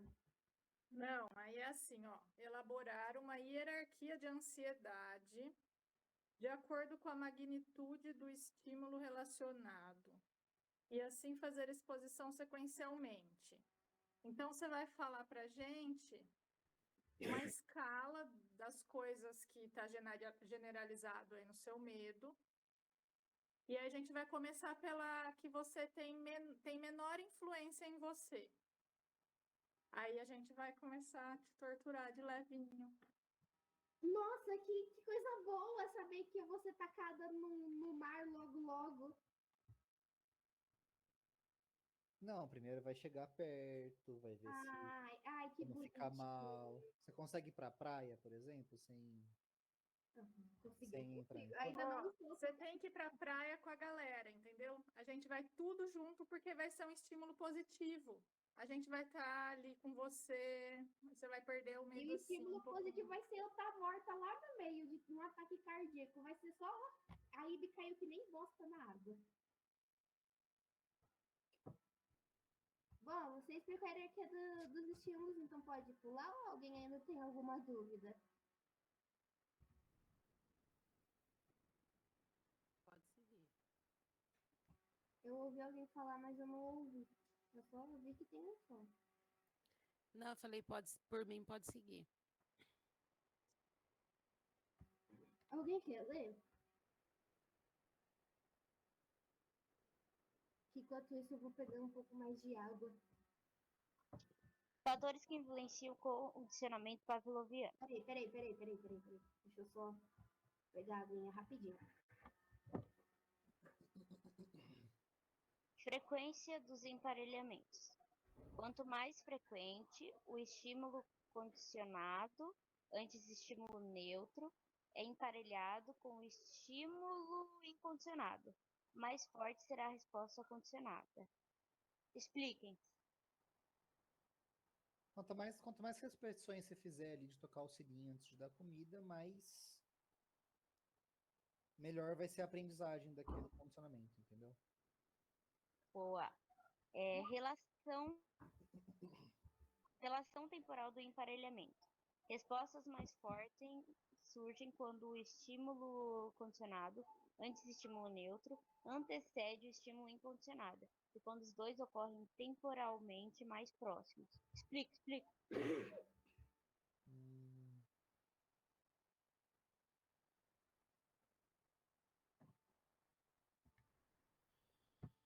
Eu me perdi. Tá, Quer pra acho falar? que ele tá falando só que, tipo, é melhor para você condicionar o negócio se você apresentar o estímulo neutro, né, que vai ser condicionado antes do estímulo incondicionado. E quanto mais próximo for entre um e outro, melhor. Eu acho que Para você apresentar os dois próximos um do outro, é isso? Aham. Não adianta nada, sei lá, tocar o sino e daqui 1 hora você pôr a comida pro cachorro, entendeu? Ele não vai fazer essa associação. Ah, tá. Tem que ser meio que na hora, né? Pra ele, enfim, entender. Que nem quando o dono do cachorro chega em casa e vê mijado, que o cachorro esfrega a cara dele no xixi. Ele não vai entender que é por causa do xixi. Isso, perfeito exemplo, Carol. Eu peguei de você mesmo. Olha só. Você me falou isso uma vez.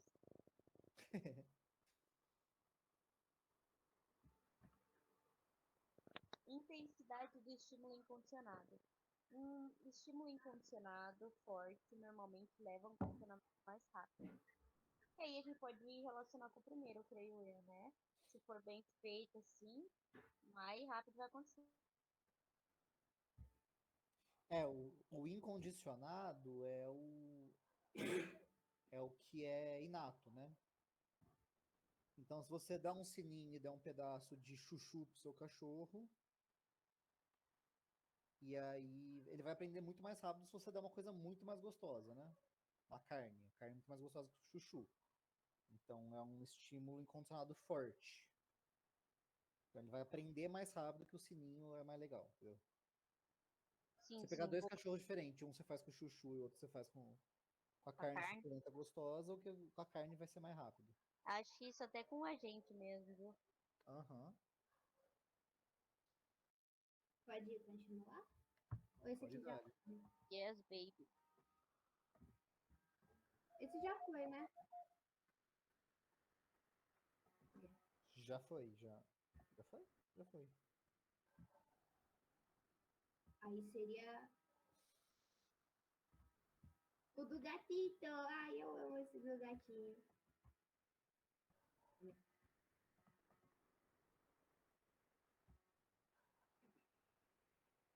Ó, esse aqui eu já comecei a anotar o que o Felipe disse. Vocês querem que eu leia?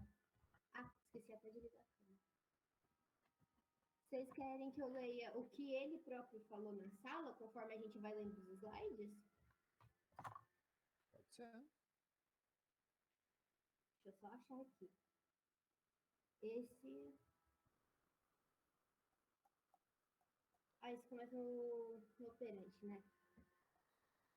O comportamento respondente explica parte do comportamento de um organismo, que é o vídeo do gatito batendo a patinha no potinho, muito bonitinho. O comportamento respondente explica parte da aprendizagem humana. No entanto, a maior parte das questões humanas está relacionada com outro tipo de comportamento, que é o comportamento operante.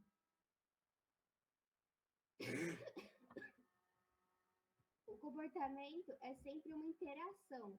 Interação, estímulos, respostas entre eventos do ambiente e atividades do organismo. Então, o organismo ele interage com o ambiente e o ambiente interage com o organismo. Ele até explicou que o gatinho bater na patinha, a pessoa poderia ter ido lá e colocado a raçãozinha, né? E ele está interagindo com o ambiente, ele está formando o condicionamento no ambiente para receber a papinha.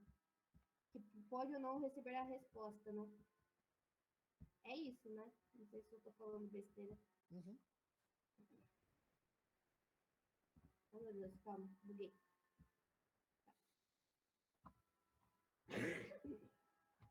Comportamentos não se restringem somente àquilo que observamos. Comportamento não são movimentos do corpo, e sim interações do organismo com o ambiente.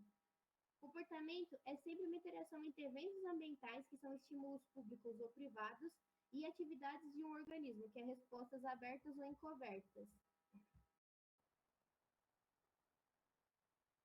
Aqui, atividade de um organismo, respostas, que pode ser públicas ou privadas, né? Que é abertas e encobertas.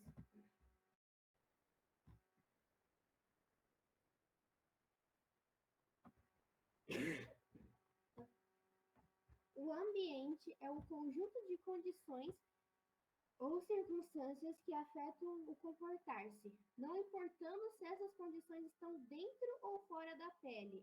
O ambiente pode estar dentro e ou fora do organismo. Como assim, dentro ou fora? Fora eu entendo que é tipo assim, fora é fora mesmo, aí como assim dentro? O interno eu acho que seria as reações do próprio cérebro, né? Aquilo que a gente Seria estava falando sobre tristeza, Ah, tá. estar subjetivismo aqui. triste, chorar.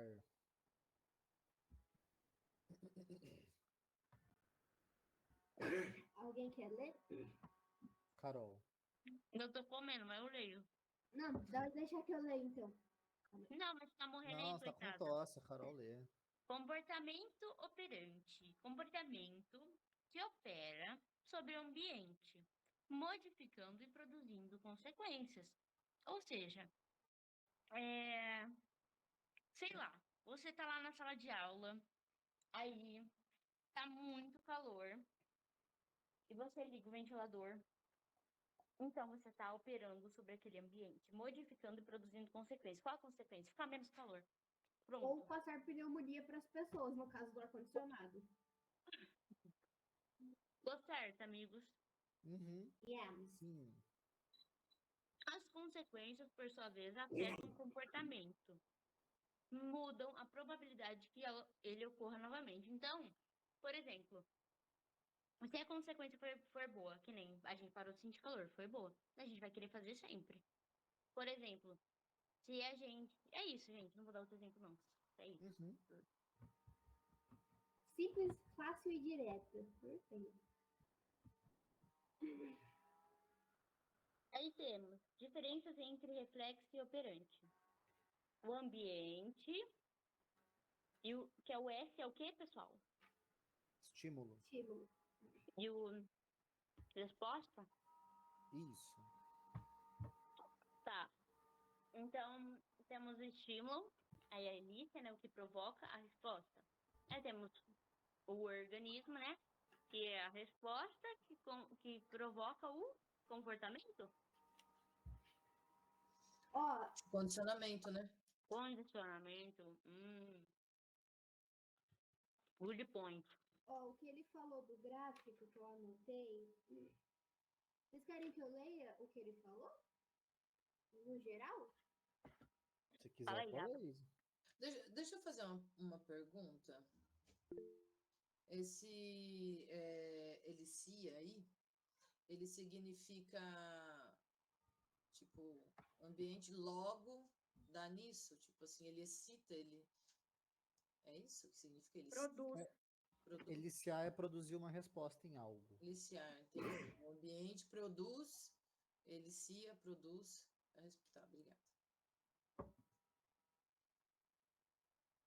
Eu vou ler aqui com as palavras do professor, né? É sobre condicionamento e ambiente. Ele escreveu assim: o comportamento é um condicionamento operante, é um comportamento que opera sobre o ambiente. Aí ele falou do exemplo do gato. O gato gera uma mudança na ração da tigela quando ele bate nela. Ele bate no pote e com isso alguém coloca comida, produzindo comida. Ele está operando e modificando o ambiente dele, produzindo consequências para suas ações.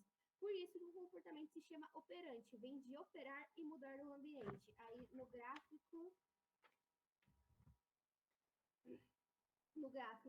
esse estímulo. Respostas operante não é a mesma coisa que reflexo. O reflexo a algo não pode ser mudado, mas o reflexo no organismo reage a algo. E a diferença do gráfico de cima para baixo, que é esse gráficozinho, ou o próximo. Ah, não é esse. Peraí, deixa eu ver se eu entendi. Então, por exemplo, o gato, ele faz uma ação no ambiente que é bater. Uhum. E ele recebe, tipo, ele recebe algo muito bom em troca também. Uhum. É isso, basicamente. Sim. Ó, Beleza. aí ele falou, né, para explicar melhor. O gato bater na tigela é a ação do animal, do organismo, e a consequência é receber a comida, que vai mudar o ambiente à volta dele, a mudança que você, no caso o gato, produziu. Ele aprendeu que bater no pote, ele recebe comida. Aí ele deu um exemplo. Um bebê pegando um objeto e jogando algo. O bebê aprende que se soltar a mão daquilo, ele vai jogar aquele objeto. O organismo faz algo, altera o seu ambiente e essas alterações são consequências do que ele interagiu. Deu para entender? Isso são os exemplos do professor. Se não deu, reclamem com ele. Não adianta, vamos pro próximo. Alguém quer ler? Eu continuo lendo. Eu quero dormir, aí eu acho que eu vou ler mais rápido na minha cabeça. Querem dar umas puladas para ir direto ao ponto? Ou a gente pode só seguir pelo que eu peguei e escrevi do professor. Vocês que mandam, gente. O que vocês acham que vai cair? Tudo? Na verdade, ele também fez aquela atividade em sala que falou que seria a revisão. Vocês querem que eu leia e aí eu dou a resposta que meu grupo deu para analisar a resposta de vocês?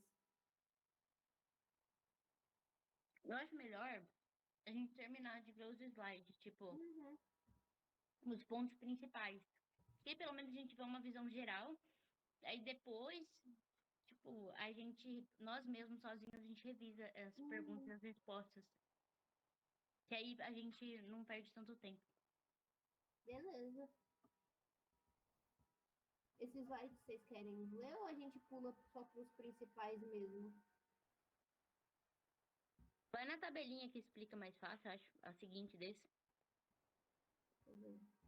Ah, aqui são duas. Ele até deu esse exemplo aqui, ó. E ele continuou falando. Apertar o interruptor, a luz acende. Virar a chave no contato, o carro liga. Pedir uma informação, ficar sabendo o caminho. Pressionar a barra, obter água, daquele vídeo do ratinho. Não sei se vocês lembram. Sim. Então, as respostas são as consequências. E agora, o que ele falou?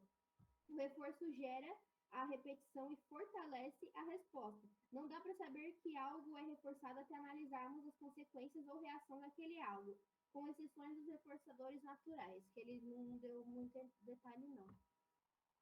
Aí aqui ele deu outros exemplos de comportamento operante. Dizer oi, ouvir um olá. Apertar um botão, chegar no elevador. Girar uma torneira, obter água. Fazer uma pergunta, receber a resposta. A aula está sendo gravada? Acredito que esteja. O Pedro falou que não. Ah, tá. Então vou me abster do comentário. Pode continuar. Agora tô curiosa. Ih, rapaz. Meu Deus. Também quero saber, né? Se for no particular, Carol. Depois na sala eu falo. O comportamento Tá bom. é afetado pelas consequências. Resposta à ação do indivíduo, andar, falar, pensar e tudo mais. Consequências influenciam a ocorrência futura das respostas. Determinam em algum grau se as respostas ocorrerão ou não outra vez e em qual frequência. Essa relação da consequência com a resposta ocorre tão naturalmente que muitas vezes não nos damos conta. Só fazemos uma série de coisas no nosso dia a dia porque consequências estão presentes. Eu A acho gente um bom estuda exemplo. porque a gente sabe que vai vir nota boa. Um grande exemplo disso é esse grupinho de estudo, que a gente viu que deu certo e estamos continuando, né? Eu acho que é um bom exemplo. É isso aí mesmo, também acho. Condicionamento operante. História de seleção natural, capacidade de aprendizagem operante. Organismo sensível às consequências produzidas pelo seu comportamento. E podemos modificar o comportamento manipulando as consequências. Se a gente não visse que esse grupinho daria certo, provavelmente neste momento cada um estaria no seu próprio cantinho, procurando outro meio de estudar. Reforçamento. Comportamento produz consequências e é controlado por elas. Algumas consequências aumentam a frequência em que uma resposta ocorre, reforço ou reforçamento. Consequências reforçadoras aumentam a frequência que uma resposta ocorre. Tá dando para entender? Sim. Sim.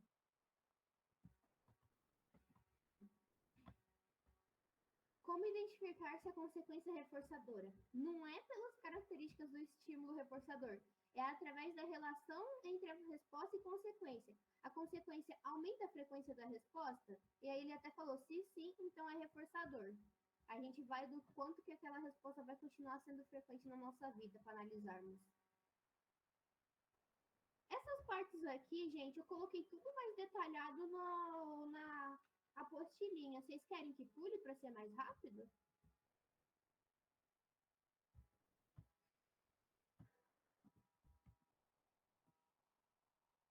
Bom, como eu não sei se alguém se manifestou, eu vou ler. O fortalecimento de um comportamento resultante de um reforçamento é apropriadamente chamado de condicionamento. No condicionamento operante, aumentamos um operante no sentido de tornar a resposta mais provável ou mais frequente. Ou seja, se tem um reforçamento bom e a gente vê que as coisas estão dando certo, vamos ser mais reforçados a continuar nessa simulação, né? Por exemplo, apertar o interruptor, acender a luz. Então, a gente sempre vai apertar o interruptor para a luz se acender. Podemos continuar? Sim, sim. História da seleção por consequências análogas à filogênese, que é a história da aprendizagem operante. Filogênese. Diferenças no sucesso reprodutivo modelam a população de genótipos, espécies. Já não entendi.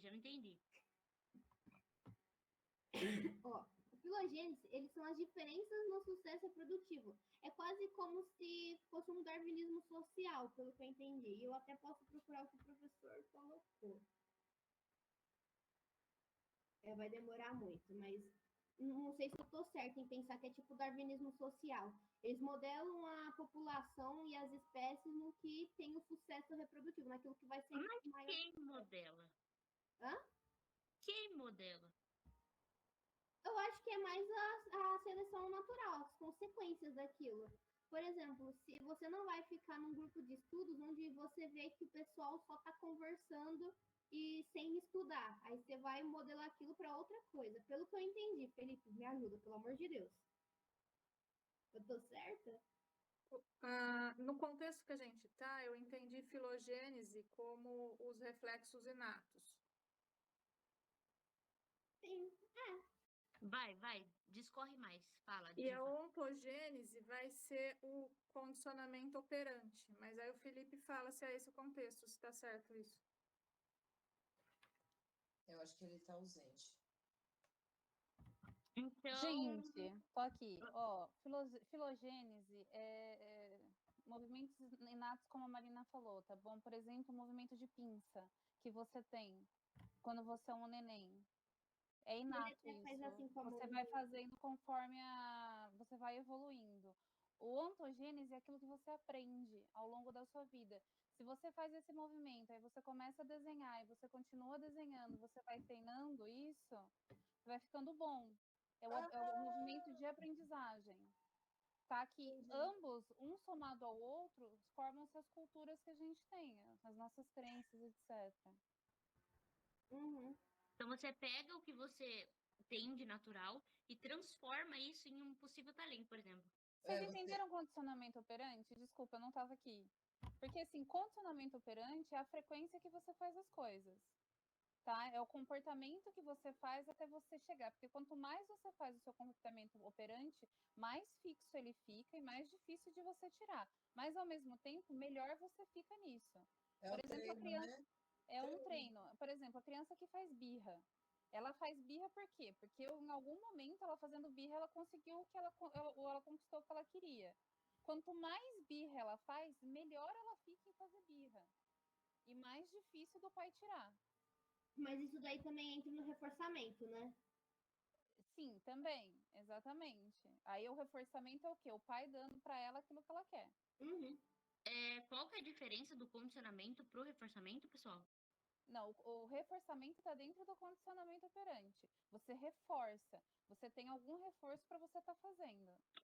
É a frequência. Por que você faz isso? Porque você tem um reforço para aquilo estar acontecendo. É uma recompensa, né? Exatamente. Então, condicionamento é você fazer. E o reforço é tipo você continuar fazendo aquilo porque tá te trazendo coisa boa. Isso, então, vocês conseguiram, eu não estava aqui, desculpa, eu estava numa ligação, e depois eu fiquei falando aqui, né, gente, desculpa na hora que eu mutei. Vocês entenderam a diferença, por exemplo, do reflexo para o condicionamento? Explica. Sim. O reflexo, ele não tem um aumento, tá? Tipo, você tem ali, por exemplo, deixa eu pegar aqui o exemplo, é que eu não tô com o negócio aqui. O professor, ele deu o exemplo do gato bater na tigela e do bebê pegando objeto. E para falar do reflexo, ele também deu o exemplo de apertar o interruptor, virar a chave, entre outros. Então é assim, ó, por exemplo, no reflexo é um estímulo que produz uma resposta. Então, por exemplo, o cachorro tinha a campainha lá tocando, só que a salivação dele não aumentava porque tinha mais carne. Era a mesma salivação, ela só aumentava. E a salivação era o reflexo. Era a resposta. O professor... A resposta é o reflexo da comida. Isso, é o reflexo que você tem, porque você está com fome. Agora, por exemplo, dentro do movimento operante, é uma resposta dentro de um ambiente que produz um comportamento, tá bom? E isso vai fazer uma relação de volta com a resposta que vai fazer você fazer novamente esse comportamento. Meu Deus, eu vou me matar. Diante do que o professor falou, posso pegar para ler? Pode.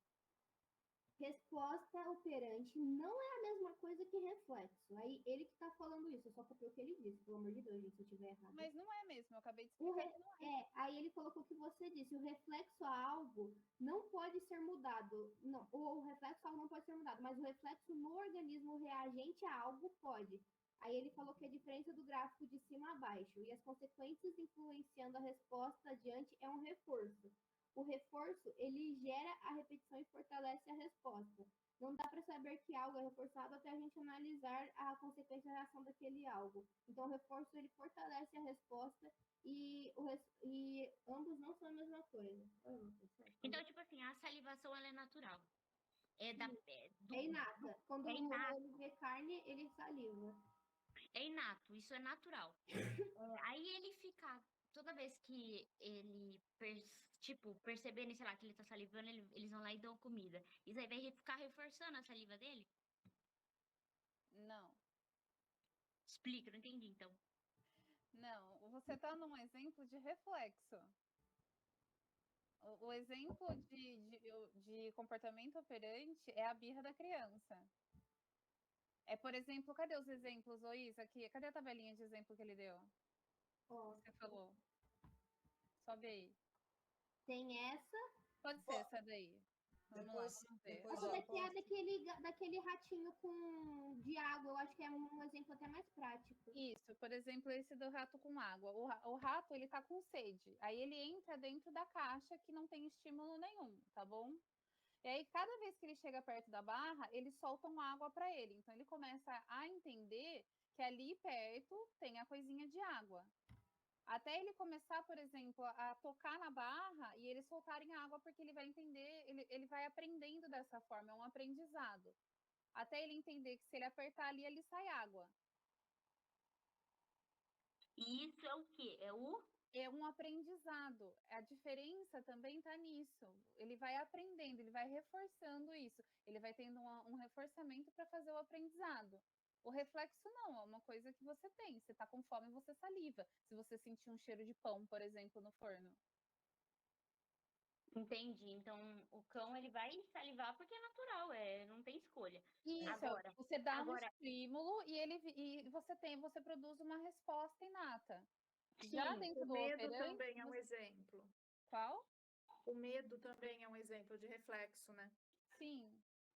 Agora, você Esse daí é o pressionar a barra É o comportamento operante? Isso daí? Pressionar a barra e obter água. Isso. Eu entendi tá. que porque pressionar a barra não é algo inato seu. Você Ele vai aprendeu aprendendo que aquilo está funcionando. Por É. exemplo, você estava falando da birra do bebê, né? O que significa? A primeira vez ele chora. Isso. Sem saber. Aí ele percebe que quando ele chorou, alguém veio e deu atenção para ele. Aí ele chora de novo sem querer. Aí ele percebeu que veio de novo alguém. E aí ele aprende que se ele chorar, mesmo sem ele querer, se ele quer atenção, ele tem que chorar. Você entendeu? Ele vai lá e chora porque ele aprendeu que chorando ele tem atenção. Isso. É isso. É isso. É diferente, por exemplo, de você condicionar um comportamento. E aí entra no caso de modelagem posteriormente, não é? Aí eu tô estudando modelagem, ainda não cheguei em modelagem, mas deve ser. Tem até aquele exemplo, não sei se vocês lembram do ratinho jogando basquete. É a pomba. Não é a pomba que joga basquete? Não, a pomba não. Peraí, bugou um pouco a minha internet, eu não escutei muito o que a Camila falou. Mas deixa eu ver então. É o que eu falei mesmo, né? Tipo, pressionar a barra é algo que você está aprendendo, né? Um condicionamento. Porque não é algo inato, certo? Ele chegava perto, ele via que saiu uma água. Aí ele nem se ligou nisso. E aí ele dava o rolê dele e tal, de repente, sem querer, ele passava perto, aí saía a água. Aí ele foi aprendendo aquilo. Aí ele olhou aquilo, aí ele falou, deixa eu testar. Aí ele foi perto e percebeu que saía água. Então se eu vier aqui vai sair água. É um condicionamento. Entendeu? Ele aprendeu aquilo, não é que ele se autocondicionou, ele entendeu o que ele precisava fazer naquele momento para sobreviver. Entendeu? Sem querer. Então ele testou aquele comportamento repetitivamente porque... O de cima também funciona. Por exemplo, pedir uma informação e ficar sabendo do caminho. A primeira vez que você pede uma informação, alguém te dá essa informação, você vai chegar onde você quer. Então, você entende, por exemplo, que sempre que você pedir essa informação, você vai chegar no seu destino. Ele é sempre cíclico. Então, você pede uma informação,